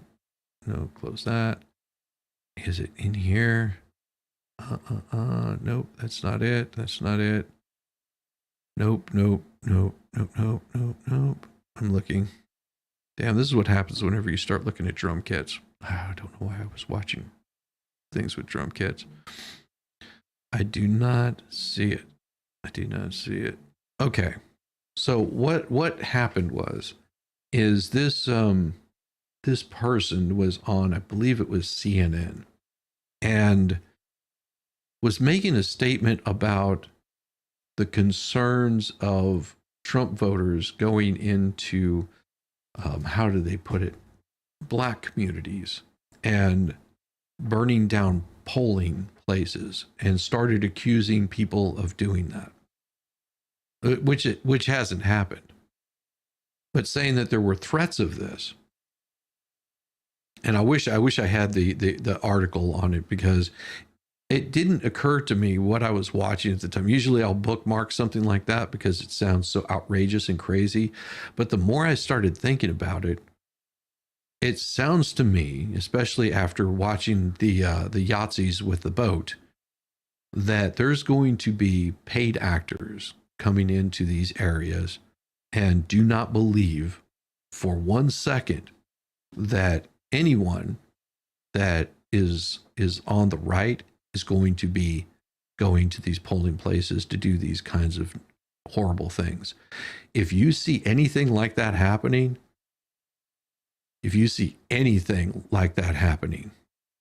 my suggestion is get as much information as you can about the people. Don't be concerned about what you're hearing. Pay attention with your eyes. Write down a very descriptive thing about the person: height, weight, skin color, the build, any identifying tattoos, what they're wearing. Get that information. Find out what vehicle that they're operating out of. If they're on foot, what kind of shoes they're wearing. Get a good description of these people. Turn their ass in if you see anything like this happening. Because to me, it sounds like there's a false flag that's coming out, and there's going to be some damage to these places. And I will tell you right now, the right's not going to do that. One thing that concerns me is because their big push about going again about their thing with black communities and saying these kinds of things, and they're getting a larger turnout for Trump, that they're going to try to do something there. Be very cautious. Be very cautious. Don't engage with them, but get every bit of information you can about them and turn them in. Because if this does happen, I want to make sure that those people are brought to justice. That's all I'm saying. Don't go challenge them or going after them.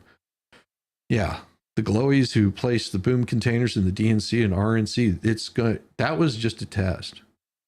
Yes, the left right now is very desperate. The left is very desperate, and I'm just telling you, don't engage with the people, but take down as much information as you can. Take as much information as you can. Yeah. Well, don't. That would be illegal. Okay. In certain states, you're not allowed to have cameras in those polling places. There's a reason for that. There's a reason for that. Yeah. Be very, very careful. No, they won't let you inside, but you are allowed to do these things outside. And keep your head on a swivel this year. I'm telling you, there's shenanigans that are going on because they are clearly losing. It's been very obvious for quite some time. Now I'm looking to see if I can find that particular news article, because it was disturbing to say nonetheless. Whenever I saw that and heard what they were saying, I was a little taken aback because it didn't hit me until later today. Later last night, what exactly it was that they were saying. And it is not uncommon for shenanigans to be happening in these places. There's evil afoot, yes. It's 41 on your porch. Yeah, it's chilly this morning. It's chilly this morning. And I'm going to show you guys this here. Just so you know. As his daughter said it best, is colorblind and gender neutral, just wants to keep America safe. God, I see Gary here, you're shaking your head. Are you in agreement with Katrina? Absolutely, because again, it goes back to the minority communities that folks continue to overlook. That's the thing. These minority communities are suffering, and blighted communities that are suffering at the hands of established Democrats. These aren't the Republicans that are doing this to us. These are established Democrats that are doing this to us. So until we would start to have a real conversation about what we are going to do with those who are in the minority communities, how could we ever get behind such corruption? And I want to say this as well, too. You know, we cannot continue uttering Martin Luther King, John F. Kennedy, Robert F. Kennedy. You know, those people stood for integrity and morals, you know, and this is what they died for. Our votes, they died for our rights. Did you embrace Michelle Obama's speech? Absolutely not, and I'll tell you exactly why. I can tell you exactly why. Now, my hat's off to Michelle Obama. They've done some great things as president and the first lady. But I think when you try to play the race card in the black community, because first you guys sent us over. Thought Michelle Obama was playing the race card? No, I think the establishment is playing the race card. See, first you try to send us Oprah. You sent Obama. Obama didn't work. Then you try to send us Oprah. Oprah didn't work. Okay, see, we are. Oh wait. Okay, no. stop. No, they are their own people. They are not anybody's tools. Stop talking. But they're being used as tools. No, they are not. They're being used as tools. That is disrespectful to the First Lady. Disrespectful to us in the minority community. To suggest that. Here's the real issue, which is this really isn't about politics. It's about policy. And the point that I think you're right about is that there are still people hurting. And I see this as the Sanders movement ends up being kind of the Democrats' Tea Party, right? Which is, where do we get our point across? See the look on his face of, what in the hell are you rambling about, woman? Yeah. And he's very much laying into them. They do not like this. They do not like that this man has a mind of his own. They hate it that this man has a mind of his own.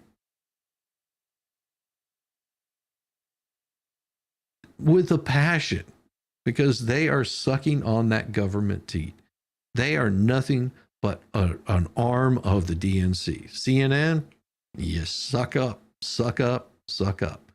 Cross, how do we get made? And I think what you have is, in many respects, people sort of talking over each other, because where you lose people is in suggesting that the political process has actually been tainted or poisoned or rigged. That's not what he said. He said that you're using these people as tools. Oh my God, let him speak. Yeah, we're going to let him speak. We're going to do it again. Why doesn't they don't you know that he's not smart enough to go get his own driver's license? He's not able to get his own ID. He doesn't even know where the DMV is. That's what they were saying in 2016. That's what they were saying in 2020. You got to remember what these people's core beliefs are. People have actually voted more for Hillary Clinton than they did for Bernie Sanders. What is true, though, is that the policy... No, Bernie, they forced Bernie out of there. ...is that our government and that our business leaders are supporting are not bringing enough people along. And No, let's hear what that man had to say. And he called her out on conversation about what we are going to do with those who are in the minority communities. How can we ever get behind such corruption? And I want to say this as well, too. You know, we cannot continue uttering Martin Luther King, John F. Kennedy, Robert F. Kennedy. You know, those people stood for integrity and morals, you know, and this is what they died for. Our votes, they died for our rights to vote. Did you embrace Michelle Obama's speech? Absolutely not. See? Exactly. They hate that so much. It drives them up the damn wall. They don't like being called out on their BS. They don't like being called out on their BS at all. Why? Why wouldn't they? Here. Listen to what they have. This is how they feel about you. About the enemy within our country, Pennsylvania. He's talking about that he considers anyone who doesn't support him or who will not bend Teleprompter. to his will Nope. an enemy of our country. That's not what he said. Jeez, it gets so wrong. Yeah, she does. It's a serious issue. He is saying that he would use the military to go after them. Think about this. What? Yeah, we did. We have. Thank you for the campaign promotion there, because what he said is, if you are here illegally, we are going to send people to knocking on your door, and we're going to send you back whence you came. That's their push right now. This is their push for all you fine people out there. This is their push. Crossed a line that I have to tell you, in my lifetime, I would have never imagined, because we know our history. Donald Trump over the weekend was talking about using the U.S. Army against people who disagree with him. Just so you're clear about that, that's you. That's what he's talking about. This is not some mythical thing out there. He called it the enemy within. And to Donald Trump, anybody who doesn't agree with him is the enemy. See, that is their run. That is their play for this. That has been their play for this. And you think it's just them? No. Right here. The same guy with 3 other major cases waiting for him, and he loses. And what was that? Huh? What, the one that the appeals court is about to throw out, that case right there? Are you talking about the one that's going on in what is Georgia? That one right there? How many cases have the Democrats lost so far? Overzealous Department of Justice, anyone? Department of Justice, anyone? Overzealous Department of Justice has been going after this man on multiple fronts, and they say that they're not involved in this? by the way, 34 felonies. So far, he hadn't got sentenced. He got the sentence kicked back, but I want to watch. Uh-huh. Well, what was that, Biden? Yeah, they lost. Watch that sentence. Look, Donald Trump's not running for you. He's running for himself. I think he's running to stay out of jail.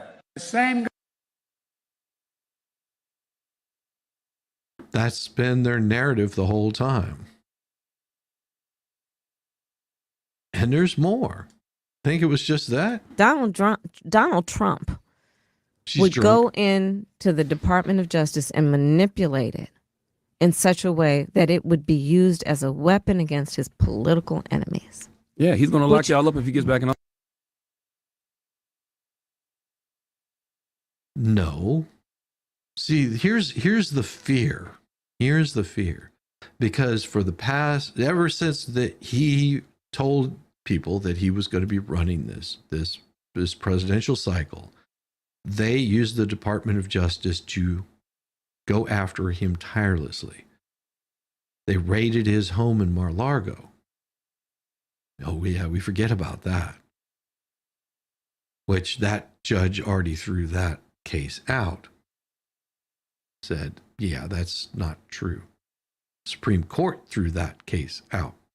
They undermined every single bit of it. They have been using the Department of Justice to go after him.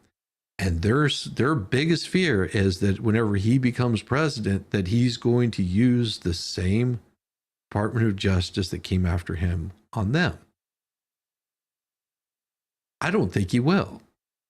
I don't think he gives two craps about them. I don't even think they register on his radar. They are so beneath him that he's just like, I just don't care.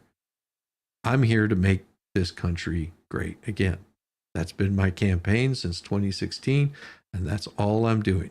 They keep screwing it up, and I'm going to do everything in my power to make it better. He's not coming after him. He had the opportunity to go after Hillary. Did he? He had every ability to do it. Nope. He said, it's not even worth my time. I don't even think about her. Well, by the way, you should look at his words. I don't think that you as a journalist should feel so sure that 100%. I'm out of here. Journalists, judges, others. And you know who does that? Dictators do that. Other countries do that. Donald Trump. What have they been doing? They're telling you their play. They're telling you what their play is.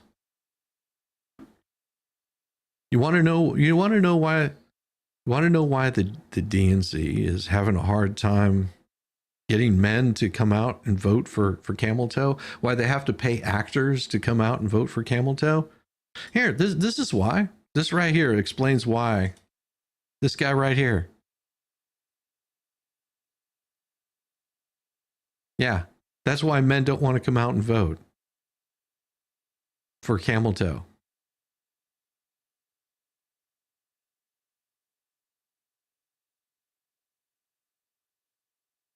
I mean, all I hear is young man.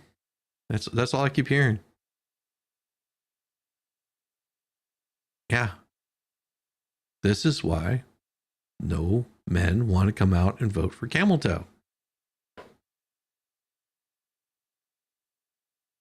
All I hear is the 70s music. It just cranking out right there. That's it.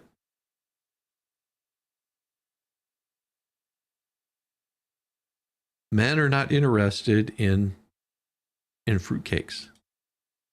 They're not interested in a man that doesn't know how to handle a firearm.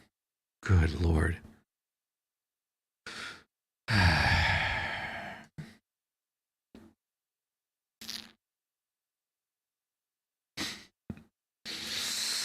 Hey Taz, it's only 28 degrees here in Northern Illinois. I need to win the lottery so I can move somewhere warm. Ooh, that's always fun. Never watch them and never will give them a view. What's this? Give who a view? Dems have been doing to Trump for 4 years. Oh no, they've been doing it for 8, Taz. Going on 8 years. They've been on the attack. Ever since he came down the escalator, they've been on the attack of him. There you go. Here, listen what this guy America is finally calling the bluff. that, in fact, a campaign on vibes is not the kind of campaign that attract voters. And we're seeing it all over. The poll, it was a tough poll weekend for the Harris campaign. And I'm seeing voters in Virginia, which Joe Biden won by 10 points, waking up and saying, wait a minute, we want strength in the White House. We're going to support a flipping of the Senate so that we can, in fact, take control back of that House of the Chamber. And on top of that, extending our majority in our House of Representatives. And this is a moment for Americans to get out and vote. And I am urging everyone, get out and vote. Go tomorrow. Don't wait until November the 5th. You might miss it. Vote early and make sure that you bank your vote and we win this election. Because, Sean, at the end of the day, elections have consequences. And could there be any more dire consequences for our nation than for us to continue to have to be subjected to these liberal left policies that have truly, truly moved America from being the strongest in the world to a moment where we have chaos around the world? We need strength in the White House. We need to flip the Senate, and we need to extend our majority in the House. And we've got to get out and vote and make it happen. That's what it takes. You getting out there and voting. If you don't believe that your vote doesn't matter, people like this lady, they have music playing in the background, but I'm going to let her words shine through to you. I'm going to let her words shine through to you and show you why voting really matters. As a physician and a mom, I know that minors can't receive Tylenol without parental consent, but with Amendment 4, they could receive a deletion of children without parental consent. Vote no on Amendment 4.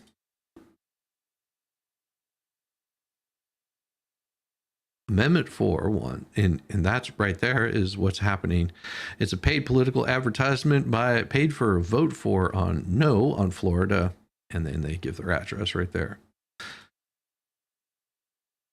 That is what they're trying to pass in the Senate. Oh, yeah, that's cool. That's cool. I got you, Megans. Got to get the hangries on the buses. It is very interesting. All of these things that they keep bringing up, that they keep saying. You've got to be really think that there's people out there that have been doing some of the most shady crap that you could possibly run into. Now, after we talked about this yesterday, I brought it up that they were concerned because there was one man out there, one man that they considered to be militia. They found him. They went after him. They took care of him. They've I believe since stopped him from being nefarious. FEMA resumes door-to-door visits in North Carolina after threats tied to disinformation. It was one person that was threatening. Asheville, North Carolina, federal disaster personnel resumed door-to-door visits as part of their recovery work in North Carolina. What did we just watch with that gentleman there in North Carolina? What did he have to say about it? In an effort to temporarily suspend amid threats that prompted officials to condemn the spread of disinformation. Was it disinformation what he said? Are you saying that a man that lives there was providing disinformation? I don't know. Nothing I know about this could be true or can be verified. Over the weekend, reports emerged that workers with with FEMA could be. Wait, reports that they could be? Because why would you stop if they could be? You would stop if there was an actual threat. Because I could be threatened by the federal government right now. Doesn't mean I am, but I could be. Idiots. Could be targeted by malicious government response to Hurricane Helene. Well, it was the floods that were left by Hurricane Helene that they're responding to.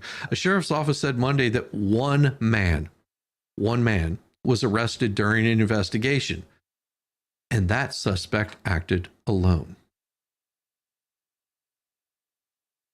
But no, there was threats that there was armed militia out there, that they were hunting out FEMA. What was that, AP? Disinformation again? FEMA made operational changes to keep personnel safe out of abundance of caution. Well, good for them. They should, because I don't think that you should be attacking these people. They're still human beings. The agency administrator, Deanne Criswell, said at the briefing Tuesday, FEMA workers were back in the field on Monday, accompanied by Criswell, and she said disaster assistance teams help survivors apply for FEMA aid, as well as state and local assistance will continue to go door to door.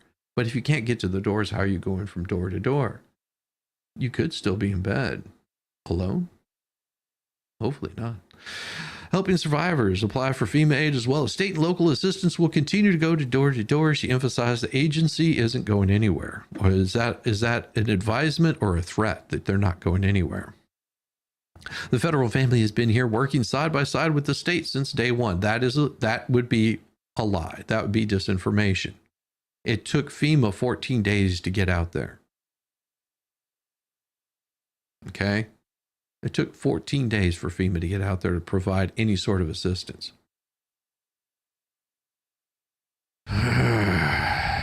Roy Cooper said he directed the state's Department of Public Safety to coordinate with law enforcement assistance and other responders.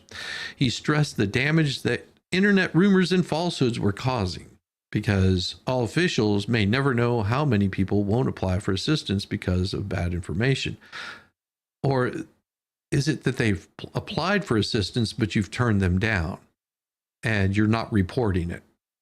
Which one is it?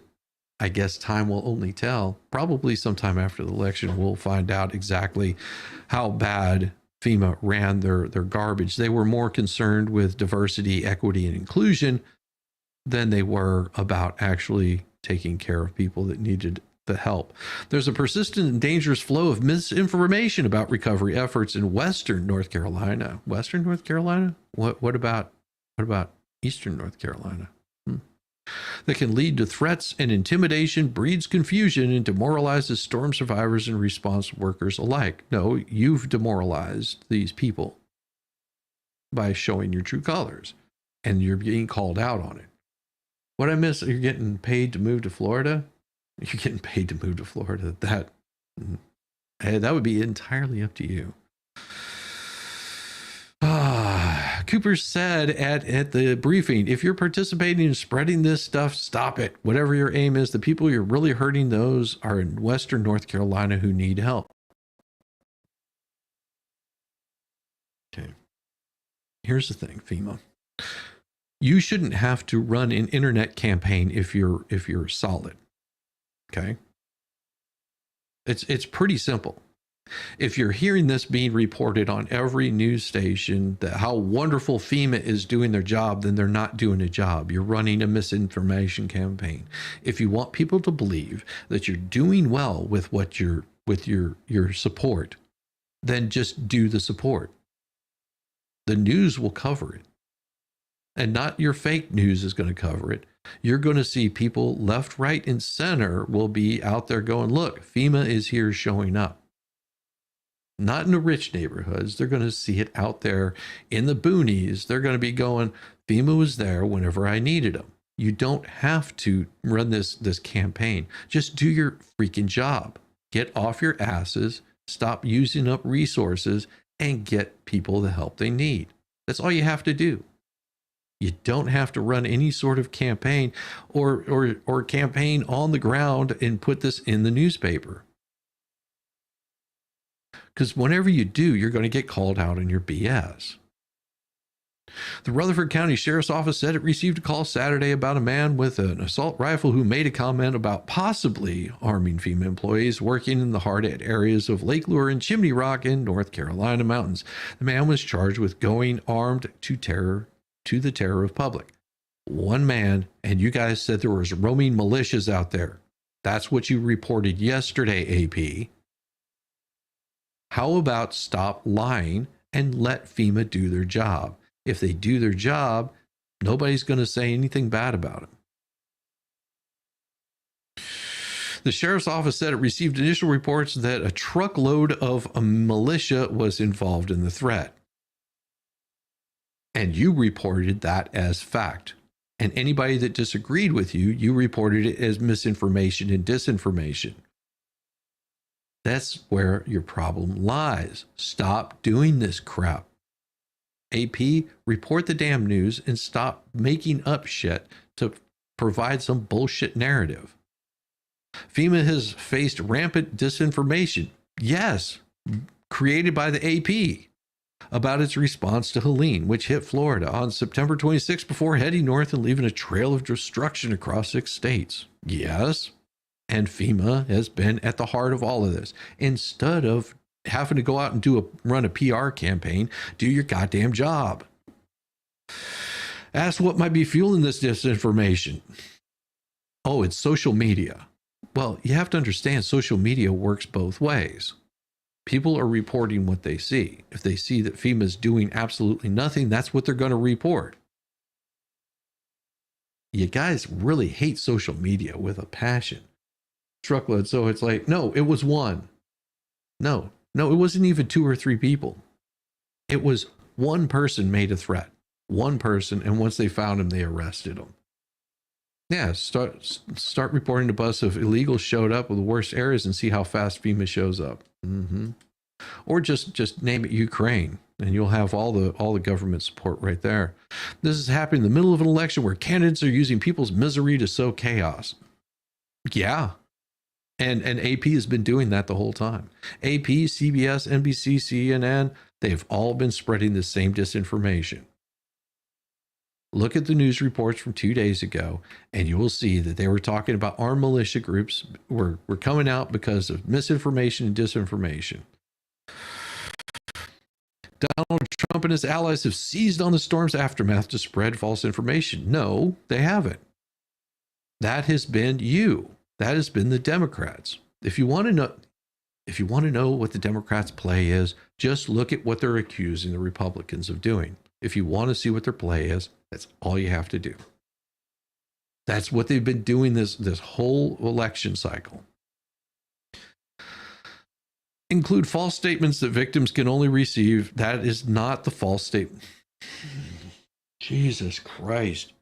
Why do I have to see this garbage right here? These are not statements that they made. Where they're saying false statements that victims can only receive $750 in aid, that is not what they said at all. That's not the claims that have been made. Yeah, you have family in Florida and they still have no power. There's lots of people in this area that are still without power. Good morning, 2 awesome dogs. Good to see you. Captain Carrick, good to see you. Rosalind, sweetheart. The emergency response funds were diverted to immigrants. No, that's not what was claimed. God damn it. Okay. The proof that was shown that you have been sending money that was set aside for hurricane disasters. Okay. The claim is that those funds by your own administration, by people in your own administration, because we showed the proof of this, that you did not have enough funding because you have used that money to put illegals that have been displaced. Okay? This is why you've gone to Congress and asked for more money, because you didn't have the funds. So you've had to re-divert those funds elsewhere. That is the claim.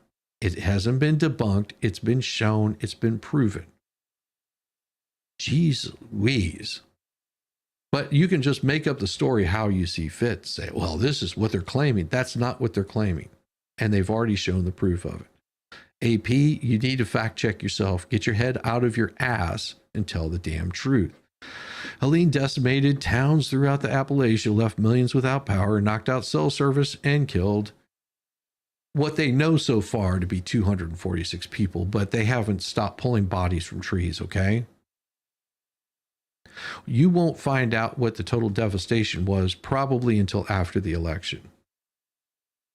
You will not be, they will not talk about it because those numbers look drastic because you could have done something sooner, but you refuse to.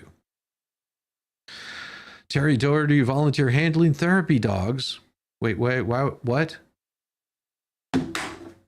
You've got to be fucking kidding me. I'm sorry. I didn't just read that. I'm sorry. Excuse my language. There's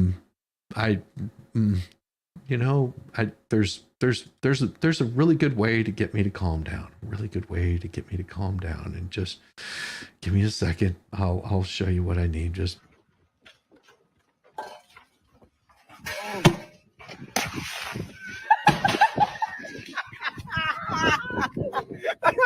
I love this shit. All right. I'm calm. Why do you need a therapy dog at a FEMA disaster? What you need is cadaver dogs, okay? A therapy dog? Are you effing kidding me? Including the militia rumors made her feel unsafe for the first time in several trips to volunteer at disaster sites. I'm not coming to risk my life with it all to be short or hurt or trampled because of Megan Fox. Look at you, gorgeous. How are you? I'm okay. How are you? I'm seeing this therapy dogs at a disaster. How does that help? Well, I don't know. And people do love dogs, so maybe Yeah. I'm still mad at that woman who was talking over the black man in the news interview. Like, shut up, Karen. Yeah. Shut up and let the man speak. How dare you tell him what he thinks? He's telling you what he thinks. Why don't you shut up and listen for a minute? He was on fire. I loved it. Just watching him go off. Oh my. But you know, they never hold women to the left accountable for that kind of behavior. You know, it's only people on the right that get held accountable for that type of behavior. She won't get called out for doing racist microaggressions. Although she wouldn't even let him speak. She and other volunteers have been using therapy dogs to calm people waiting in line to make FEMA claims. They hand out candy. They let people pet the dogs and talk to people about their experiences. I guess if you have everything else taken care of, if you have nothing else to do, then that's probably okay. Is FEMA, do they have all their ducks in a row? Are they really providing the greatest relief there is to mankind that they can afford to waste time on therapy dogs? Maybe. I don't know what to think. Yeah, I don't trust them. You know, if you're more concerned about a therapy dog, then you've got issues. Agreed. Oh my God. I'm sorry. That just sets me off in no nice way. Well, I had a really fun time watching you stream sniping me last night. I've never seen. Please don't dance on stream again. Don't do that again. Has everyone seen Shizzy do his little dance, his little rap dance? Have you seen it? Because you do. You want to see it? Yes, you do. You want to see it? You want to see it?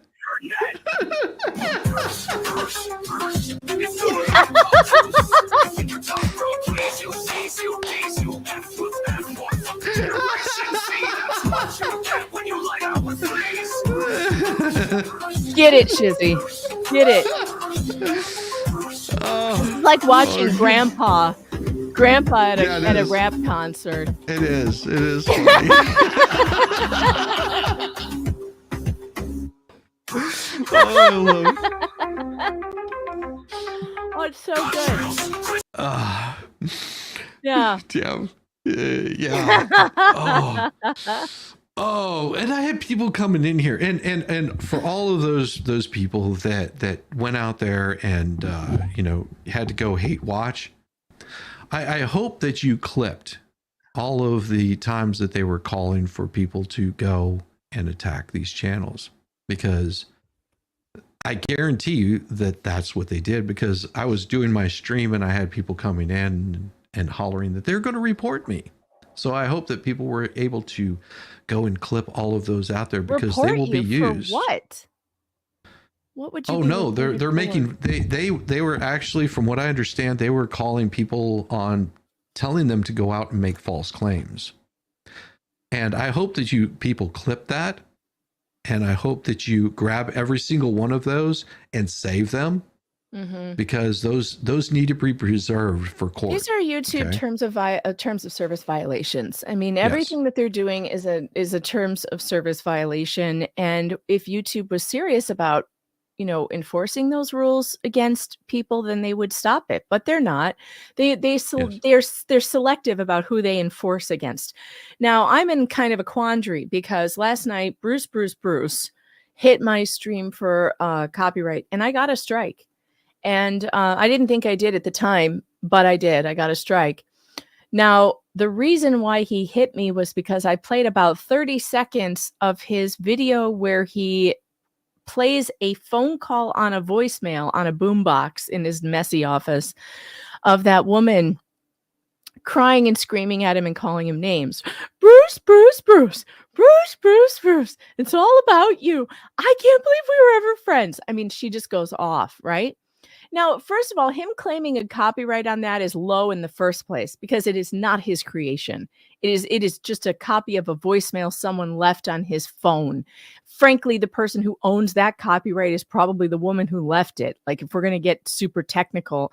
And if anybody knows who that woman is, by the way, I'm happy to talk to her. meganfox.writer@protonmail.com. Maybe she would record another version for me that I could use on my stream. But he's claiming copyright on, and I edited it. So it's not a consecutive 30 seconds. It is edited down to the funniest clips, and it's all strung together. So I transformed it. And we also comment on it and use it for parody purposes, etc. So I think it's a false copyright strike. However, he puts me in a quandary, because if I fight it, I have to give this stalker my address, my legal mailing address. Yeah, I'm not going to do that. So I just have to take the strike and move on. Well, you can't you edit that section out? It's already gone. They took it down. Oh, okay.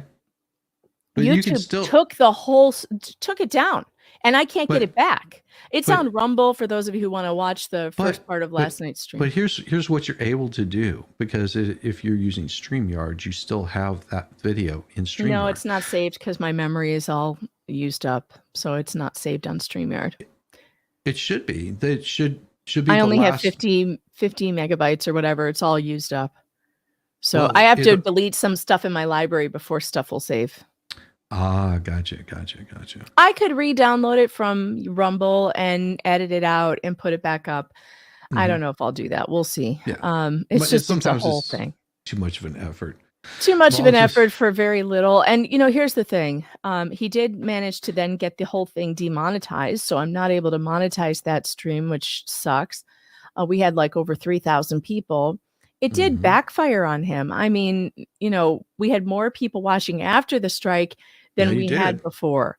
And if they want this war, he's going to get it. And whatever. I think the false copyright striking is really low. It is a violation of YouTube's terms of service. But another reason why I might not fight it, I still haven't decided if I'm going to appeal it or not. Because when you appeal a strike, what you're saying to YouTube is, I know that what I've done is fair use, and so I consent to being served with a lawsuit by the person who claims this. And that's why you have to provide your address, because you have to be, YouTube then goes hands off and they say, no problem. Well, the guy has 7 days to respond to them. And if they don't have actual proof, then they put it back up. Well, and then you just have to wait to be served. Bruce is so litigious. He's so litigious that I wouldn't doubt that he would file a nuisance lawsuit against me just to tie me up in court. And I'm not. No, it wasn't about that. All of him doing that. You want to know what the purpose was for that. Think about it. You have to think on his level. Okay, what are they lacking? What does the toothless in a pod? What are they lacking? Brains. Okay, they're lacking views, and their narrative is tanking because they've been Everything called they out say multiple has become times. false. Yeah. Exactly. So what do they need to boost that? All they have to do is go after another channel. They'll copyright them. They'll verbally attack them. And whenever they do that, people were wondering why Megan's chat went down, why her stream got removed. And where is the first place that they go? They go to the people that did it. And they start watching to see why they did it and their reaction to it. That's all that it was, is to get all of those viewers that were watching you to go over to them, and they thrive off of that attack. Right. That is what they want. This is the game that they're playing. Think like Bruce. It's stupid and ridiculous, and you have to be very cautious of that. That's why I said, I guarantee you the people that left and went over there and were watching, and then whenever you got your channel fired back up, the reason you had so many people is because all of those people wanted to see what your reaction was going to be to them. It's internet drama 101, and it's an oldest game. Don't get involved in it, Megan. You should. The best way to shut that down is whenever you get back up, you go, oh, well, that happened. Don't even give him the notice, the recognition, because that's all you gave him was recognition, because you posted his name right up there saying, look who struck me. That's all that happened. I think people should know that he's playing the false copyright strike game. And that's something that I don't know why it's being used against me when it's very clear. I have never done that. Now, they keep saying that I've done stuff like that. They're just lying. I don't strike people. And if I had, you would know, because as you can see, your name is attached to it when you strike somebody. I have never done it except for someone who did re-upload 100% of my content without anything. So I've done it in that instance, and YouTube just was like immediately took it down because it is 100%. It tells you how much of your content is there. It was 100%. I think that's pretty legitimate. But if somebody, look, those people have taken clips of my content, they have ridiculed and made fun of me and what, I don't care. I don't give a shit. Make fun of me all day long. That doesn't bother me. And I don't strike them for that. So the fact that they're pulling out false copyright strikes against my channel is clearly harassment. It was not predicated by anything I did. It wasn't anything. I didn't do it to them. I have never said anybody should do it. I don't believe in that.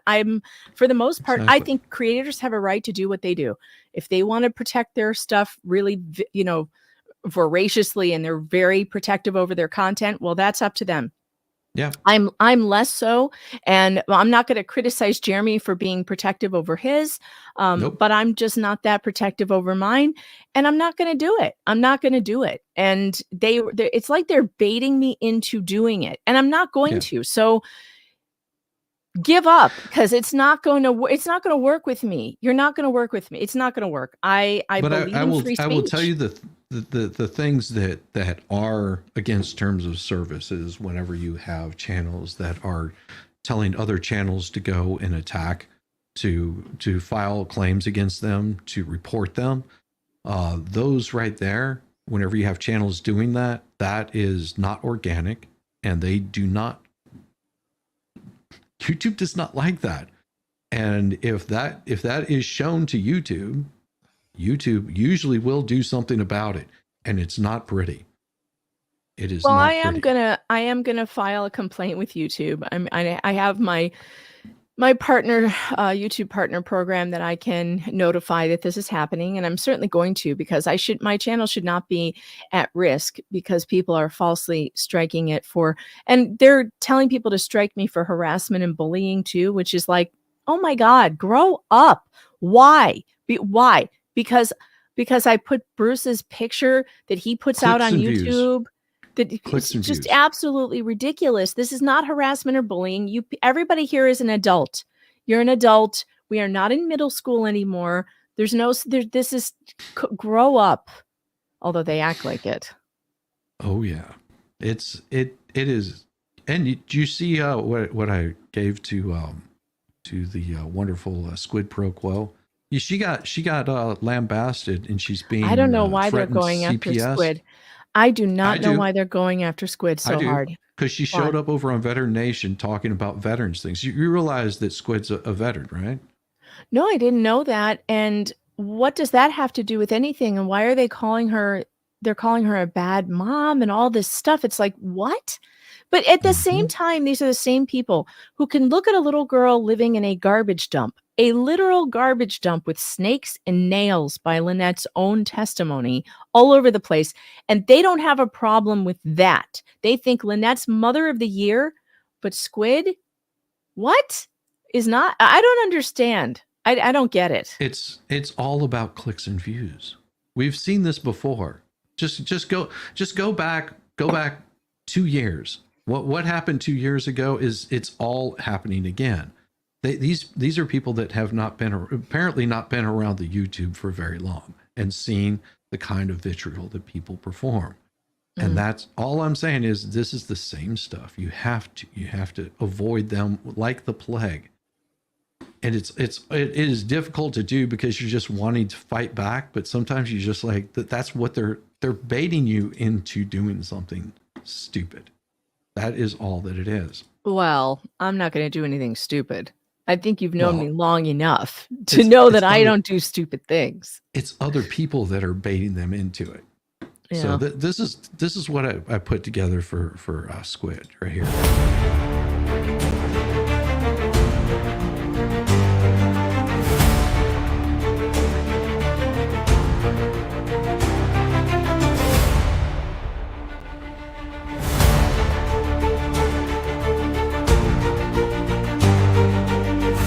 Sounds like D&D music. I like it. She was quiet like the breeze at dawn, but there's a storm will come once stood. When shadows danced around her child, she showed them what a strong heart could. Through the dark when troubles crept, whispered threats and ghostly sneers, she turned into a force of fire, burning through her deepest fears. In the dark when troubles crept, whispered threats and ghostly sneers, she turned into a force of fire, burning through her deepest fears. Oh, when you push her too far, she's a wild card, play rough. Mess with love that's deep and true, you'll find out soft ain't always enough.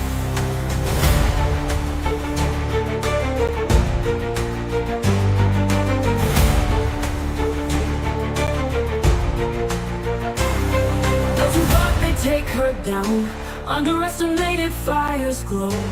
She forged her strength in furnace flames. When stakes are high, she'll never bow. Judgment came like wolves at night, but her roar it echoed wide. She fought with every ounce she had, defending what she holds inside. Oh, when you push her too far, she's a wild card, play rough. Mess with love that's deep and true, you'll find out soft ain't always enough.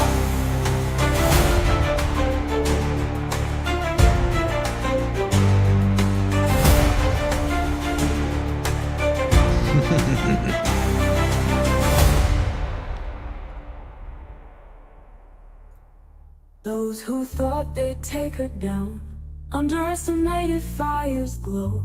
She forged her strength in furnace flames. When stakes are high, she'll never bow. Judgment came like wolves at night, but her roar it echoed wide. She fought with every ounce she had, defending what she holds inside. Oh, when you push her too far, she's a wild card, play rough.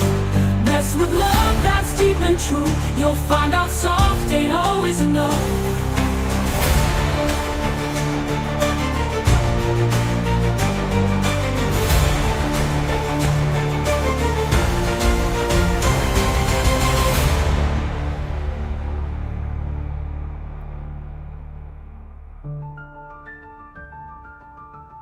I thought that was pretty cool. I was It's like, really, yeah, that's really good.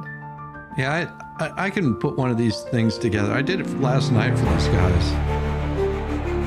I wrote my new Bruce song in 7 minutes. Exactly. I'm going to expand it today. Why are you going to expand it? It needs another verse after Does it- last night. Does it really? It then becomes one big epic thing. And the video goes long, really good. You did a good job on Well, that. I would just threw that together. I'm actually editing it right now as we speak because Grock made some incredible new additions to my Bruce collection. Oh, I love it. And do you want to see a sneak preview of what Grock did today? Oh yeah, Let me definitely. show you. Yeah, Valhalla's got a really good intro too. And I worked on one for Yamaha that turned out really good also. And I've got you can find all of the stuff that I've put out there on my YouTube channel. I'm a verified artist, man. All right, this is how Grock sees Bruce. All right. I like the penguin. Oh my god. It's like the penguin. And there's more. I'm gonna have to make you wait for it, but there's more. And oh my god, it's great. It's great. Oh, that is glorious. That is glorious. You know, he thinks that, free speech isn't a thing, but it kind of is, Bruce. It is. And mockery and ridicule, it's all covered. It's all protected. Well, I know that you had to remove him from your channel permanently because he kept harassing you. I did, and then here's the thing: I blocked him, so he must be there under a false name or whatever. But he is. So now after last night, he's been totally notified that I don't want him contacting me in any way, that I feel it's harassment. And now he's harassing me through YouTube through damaging my channel. Because once you get a strike, there's consequences that come with that, and it stays on your record for, I don't know, 6 months, something like that. Mm-hmm. So he's trying to damage my channel now. This is stalking and harassment behavior, and it really needs to stop. But he's not going to stop. He's made that very clear. Yes, he's made it very clear. And I did see that there was another filing that the court has said, hey, you're going to have to go through the process of doing this. And they've set a date that has to be done by. Oh yeah, he's got to do his meet and confer, which he was avoiding. There's deadlines for discovery now, and there's a trial set. August 13th, 2025. Trial is set, and the court made it clear, do not come back to this court asking for more time. You can ask for less time. You can ask for us to move the trial date up, but you cannot ask to move it out. Exactly. So they said if you guys want to get this done earlier, we can get it done earlier. Let's get it done earlier. And there's certain and I was reading through that, and there's certain things that they have to agree on. There's certain things that they have to agree on. Mm-hmm. And the judge has said, if you can't agree on it, well, then one party is able to move things forward. He's made it very clear. Certain things one party can move forward on. There are certain things that it's going to take both parties to move forward on. Now, one thing I don't understand about it is it sounds like they've set it for 2 weeks because of the way it was written. It said for the 2 weeks starting August 13th. Does that mean the trial is going to go for 2 weeks, or is that just court speak for something else I don't understand? Usually they set it aside. They'll set aside a 2-week block because with courts, they have so much business going on. Like they could be tied up in court every single day. And like my wife had something similar happen where she went in and she shows up at a calendar with a bunch of people, and because the case is so complicated that she ends up being the last person, and then the judge says, okay, we're going to set this for a trial date because we can't cover this in like 45 minutes. This isn't something simple. So what they'll do is they'll set aside a large block of time. Doesn't mean that they use it. It just They means may that cut it down as we get closer, or as the status conference or whatever. Well, once they get in there, basically they can say, okay, how long do you think it's going to take to get through this? We've got we got 2 weeks set aside. They might say, listen, and the parties may agree. We only have 2 witnesses, and it's going to take us, 6 hours to get this done. The other party's saying, well, we have 4 witnesses, but it's going to take us 12 hours to get it done. And then they can reschedule everything and bump things around to make it fit much tighter. But you won't know that until they get closer to that time. Right. All right. Well, that's interesting to know.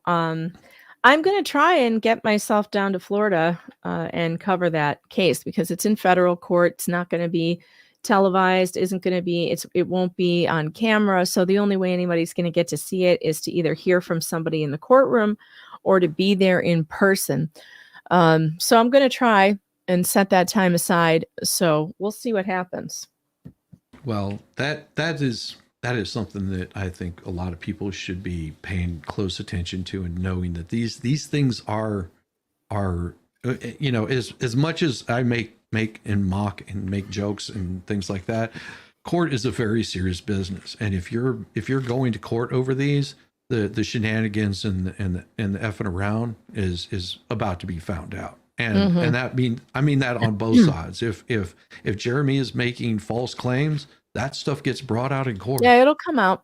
It'll come out if that's the case. I mean, and look, it is very serious business. You don't want to end up in court. And I don't understand why these people continue to do what they're doing and, pushing him to this point.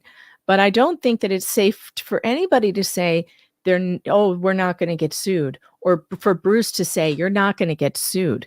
No. I think if experience teaches us anything, it's that Jeremy's willing to put his money where his mouth is and willing to take things to court. So they should be careful with that. Did you see the emails that I showed last night from Bruce, telling Dave and telling Slug that they would not be sued?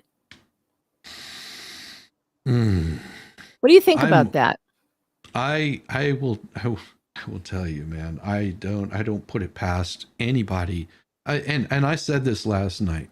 The game that Bruce is playing, the shenanigans that he's doing are going to backfire on him in the worst possible way. He thinks it's fun and games right now, and he's going to be crying and begging for help, because whenever it's brought out that he's caused this case more money than she can afford, do you think she's going to be very happy that he sought He her already out? admitted that he made this drag for 5 months.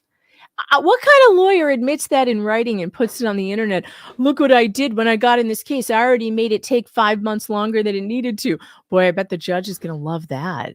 Oh, Star Z, you're absolutely wrong, because a lawyer will take every damn penny of his. And because if he goes and tries to do this himself, yeah, it's not going to end well for him. I'm just saying that he is going to have this backfire on him in the worst possible way. And I sort of feel bad, but then again, I don't, because you've done this to yourself. Because if you think that she isn't going to go after him for there's a term for it, and I can't think of what it is. Ineffective counsel. That would be it right there. If you don't think that she isn't going to go after him for all the shenanigans that he's and been solicitation, playing, maybe. Yeah. That's and trust me. He admitted that he's putting on a PR effort too, which I think is not a good idea for any lawyer to get involved in. If you are not a PR expert, the lawyers should stick to the law and hire PR agencies if that's what they need for their client. You need a PR professional. Pretending like being a lawyer and trying to be a PR guy is very dangerous. We've seen it with David Gingras. He's trying to do that for Laura Owens too, and he has screwed it up royally. I mean, some PR game. It's worse now than when it was before he got into this case. Same with Bruce here. It's not looking good for his clients. Well, it's not going to look good for him either. And that's because trust me, using YouTube channels as PR is not something you want to do. That's what I think he's been using them for, is PR. And how fast, not only will they go after Bruce, they're going to go after the toothless in a pod. They're going to go after anybody that was supporting them. Because you're backing them into a corner. And this is why I tell people, don't attack these channels. Don't go after YouTube creators. That is, if somebody is violating terms of service, YouTube will take care of it. You don't have to do anything. YouTube will take care of it. It may be slow, but you let them do it. If you go out and if I go out and I report Megan Fox and try turning her into CPS, do you know how fast that the government's going to come back on my ass for making false claims? I mean, that is something you don't mess around with. Now you're messing around with someone's livelihood, their kids. Whether they will is another question. I don't know. I mean, I've seen it both ways. So it's always a toss-up, though. If you are making false claims, whether that be copyright or false claims, false police reports, or false calls to CPS, that's not good karma. I'll put it out that way. What goes around comes around. So exactly. Be careful with that. Now, this is not legal advice because I'm not a lawyer, but let's say I were Lynette. If I were Lynette, I would be looking for a way to settle this federal case immediately.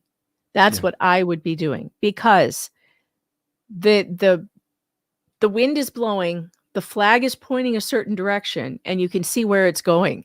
And instead of waiting around until August to go stand in front of a judge and have all of this crap come out and more, because there will be discovery, phones will be turned over, Facebook accounts will be turned over, GPS on the car will be turned over. There will be major discovery in this case.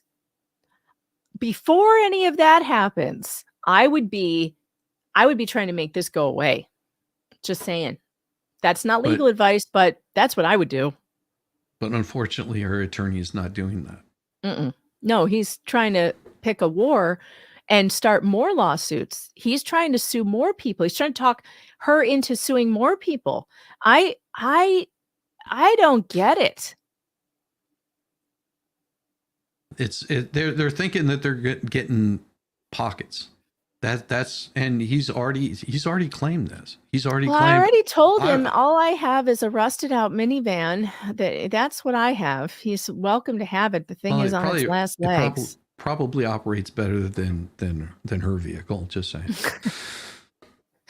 I don't know, but if he thinks he's going to get anything out of me, you cannot squeeze blood from a stone.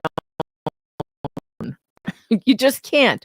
So good luck. But this is not going to go the way you think it is. I don't know why he thinks too that channels like mine or I have a pretty small channel in the reality of YouTube. Oh, God, my channel does not make a ton of money. I've been doing this as a labor of love for many years. And it's a slow, steady climb. It's been going like this.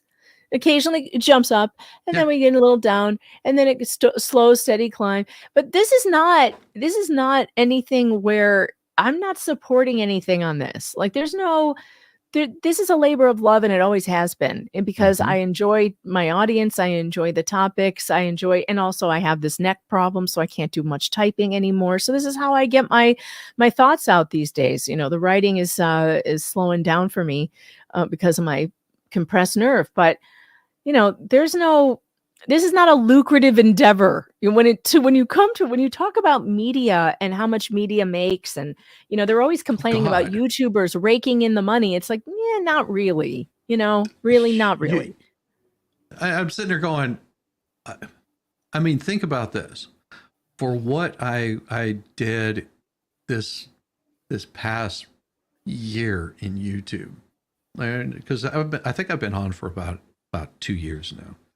This past year, and this year I got monetized. So this past year, what I made off of YouTube doesn't even cover what I earned for my wife's business.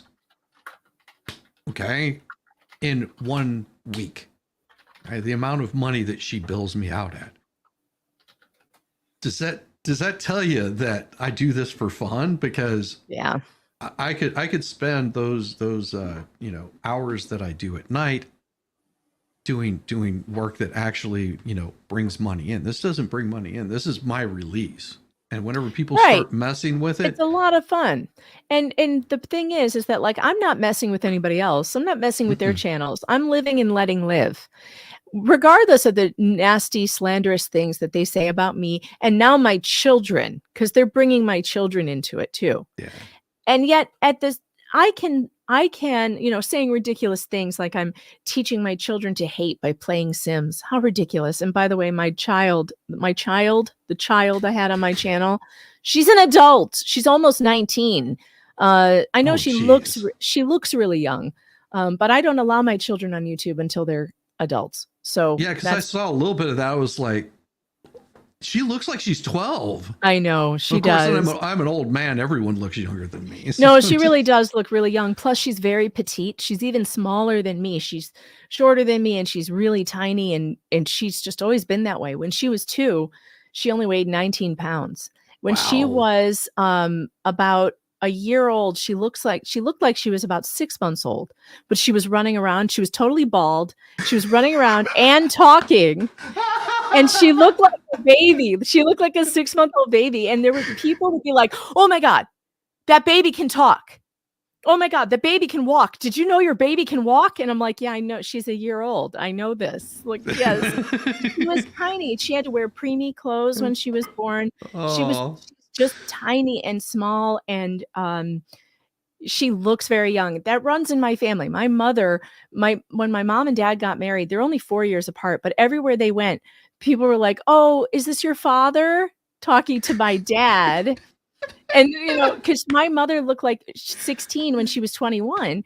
And God. She was a teacher in a high school. And the other teachers used to yell at her because she was out of class. And she was like, but I'm a teacher. So this runs in my family. We all look younger than we are. And so she does too. But she was born in 2006. So yeah, running around like a Make-A-Wish kid. Love it. Valhalla. Yeah, I'll never forget it. We were at a funeral and she was totally bald and running and wearing 6-month size clothes. She was in 6-month size baby clothes. Jesus. Running around in the funeral home talking to people, and they were all about falling out. They were like, oh my God, whose kid is that? And why is she talking? She's so tiny. And why is she walking? That's a baby. That was funny. She should be crawling and going, yeah, right. Oh. Yeah, and they were just spreading nasty rumors that I had both my daughters on the show. No, that was Flux. Flux is not my daughter. She's my internet daughter. My other daughter is still a minor. She's not allowed on my channel. So no, she's never been on my channel, and that will not happen. In fact, Hangry was my 10-year-old. He was begging me today to let him play video games with me online on my channel. And I was like, buddy, when you're 18, I'll let you. And he was like, but I'll wear a mask. I'm like, nope, sorry, you're not doing it. I'm sorry. I'm not opening my children up to the kind of nastiness. Look at what happened the one time that I put my adult child on the channel and they're just in a feeding frenzy over it, Oh yeah. They're just like, oh. It's like, my wife, she doesn't do social media. I mean, she like watches Instagram or TikTok or some crap like that, but she doesn't. I was like, you would do really well because of her knowledge of the law. She would do really well in explaining a lot of things to people. But she's just like, I have no interest in that. I don't blame her. There's a dark side to all of this, obviously. I mean, we've seen that firsthand. On the other hand, though, I believe that YouTube can be a fun place. And that's the YouTube that I want to encourage and I want to showcase. That's the YouTube that, and I am not into the drama. I don't like drama channels. It is a violation of terms of service. I don't know why YouTube isn't cracking down on it. because they have it written in their terms of service that you're not supposed to be going after one creator all the time. That's not what you're supposed to be. You're not supposed to, other creators not supposed to be waging wars like blood sports against other YouTube creators. They don't really do anything about that though, unfortunately. But I don't want to take part in it. That's not something I've ever wanted to do. No, you have been on the receiving end of that multiple times. I have been. I try not to engage. You know, when you bring my kids into it though, I get pissed. I mean, and you know, rightfully so. You know, they started doing that to Tug too. They started saying they were going to dig into his children and put his children's pictures on the internet. Like, I don't even comprehend this. Like, I don't comprehend why people want this. I'm not looking for their children in any way. I don't want to know who their kids are. I don't want to talk about their children or their divorces or anything else. I have no interest in that. If they're going to put out misinformation about a case that I'm working on, I'll correct that misinformation. But I have no desire to be investigating these people. None. Zero. No. Please get out of my life. You know. No. And I said this about Bubbles, Bruce, whatever you want to call him, last night. I said, if you keep it up, you realize that these people that you think are your friends that are listening to you, they know more about the internet than I can even begin to fathom. And as a unit, you really don't want to mess with these people. You don't want to mess with these people's channels, because when you unleash the beast, you have no idea how much dirt they will have dug up on you in no time at all. You know, and look, how here's the dangerous thing. that is. I don't approve I of it. haven't been around. I haven't been around the internet, or at least not those circles, for very long. But Tug's been around for a long time, and oh my God, don't mess with Tug's channel. I feel like they came after me, kind of knowing like you can't go after Tug. If you go after Tug for real, you start trying to harm his channel, you will not recover. It's hammer time at that point. You won't recover. There are channels out there called channel killers, and Tug's friends with a lot of them. I would just be very careful, because he has not called in any favors yet. He has not done anything yet. He said, if you do this, you're going to regret it. So, you know, don't. Dang, guys, I wouldn't mess with Tug. Tug's been around for a long time. I wouldn't mess with anybody. That's the thing. I don't like messing with I don't anybody. like that. I don't like it either. And I think it's really unfortunate because you never see it coming, and karma is a bitch and a beast. You don't see it coming, and when it does come for you, you will know it. It is, you know, this little strike that you got, that's nothing compared to what these people will do if you cross the wrong person, or they see you crossing the wrong person. And I'm using this as a warning. It's not a threat. I'm telling him this is a warning. You keep messing around, and you are going to find out in the worst possible way. They have not done any research on Tug whatsoever. Not the kind of research that would matter. You know, what they think they know is nothing compared to what he knows, and who he knows. So careful. Be nice. Be nice. It's better to just be nice. Just let us report the story the way we report the story, and we'll let you report the story the way you want to report the story, but keep our kids out of it. Keep our kids out of it. Keep my kids' names out your damn mouth. You hear? Because you start that and we're going to have war. I don't want to have a war. I would like to just have peace. I would like to go back to laughing, making AI songs, and just talking about the case. Like this week, I'm going to be covering Sarah Boone at night. I don't have time for the whole Bubbles drama, but if he tries to bring that stuff out, well, I do have a morning stream. Just remember. Just saying, and I am not ashamed to bring this stuff forward. So Keister Bunny says the FAFO matrix is a thing. It's true. Yes, it is. Keister Bunny's awesome. I like It's Keister true. Bunny. Well, speaking Some of you want to, there was somebody in the chat wanted to send me something. You can always email me at meganfox.writer@protonmail.com. I am also interested in talking to that poor woman that left all those voicemails for Bruce. She sounds like she was really done wrong by him. And that sounds like a story to me. So if that woman is out there and she wants to talk to me, I feel ya, girl. I feel ya. And I feel like I can relate in a lot of ways to the way that man behaves. So if you want to talk about it, meganfox.writer@protonmail.com. All right, I gotta gmail.com. I gotta run. I do have to end this. Do you have like 10 minutes afterwards? Yes, I will stick All right. around. All right, give me just a second. I'm going to end this thing here, and we will see you guys tonight. Peace. Bless your heart. I thought I was the only mentally challenged one here.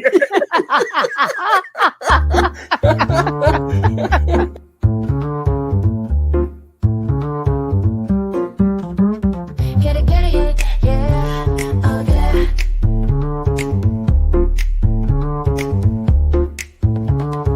Early morning, rise and shine. Coffee's brewing, feeling fine. News is out and on the air. Shizzy Whiz nuts wild, but we don't care. Morning, Whiz and Coffee. Talk the news, he's a tease. Laugh it off, we're on the go. Shizzy Whiz nuts, start the show. Let's go. Get it, yeah, oh yeah. Headlines spinning in the breeze. Stupid jokes, he's such a tease. Sip the Java, wear a smile. Pants are off, but stay a while. Morning, Whiz and Coffee. Talk the news, he's a tease. Laugh it off, we're on the go. Shizzy Whiz, let's start the show. Let's go. Get it, yeah, oh yeah. Headlines spinning in the breeze. Stupid jokes, he's such a tease. Sip the Java, wear a smile. Pants are off, but stay a while. Morning, Whiz and Coffee. Talk the news, he's a tease. Laugh it off, we're on the go. Shizzy Whiz, let's start the show. Let's go. Get it, yeah, oh yeah. Serious is overrated. Every day we're caffeinated. Talk the town, but in a jest. Morning Whiz is always best.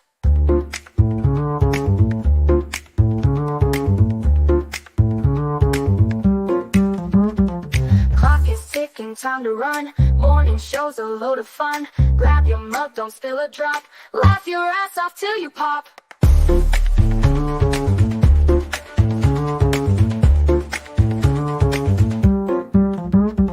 Clock is ticking, time to run. Morning show's a load of fun. Grab your mug, don't spill a drop. Laugh your ass off till you pop.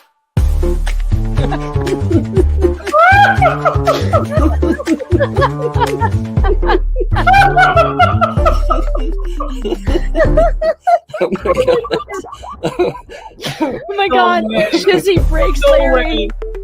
Shizzy broke Larry.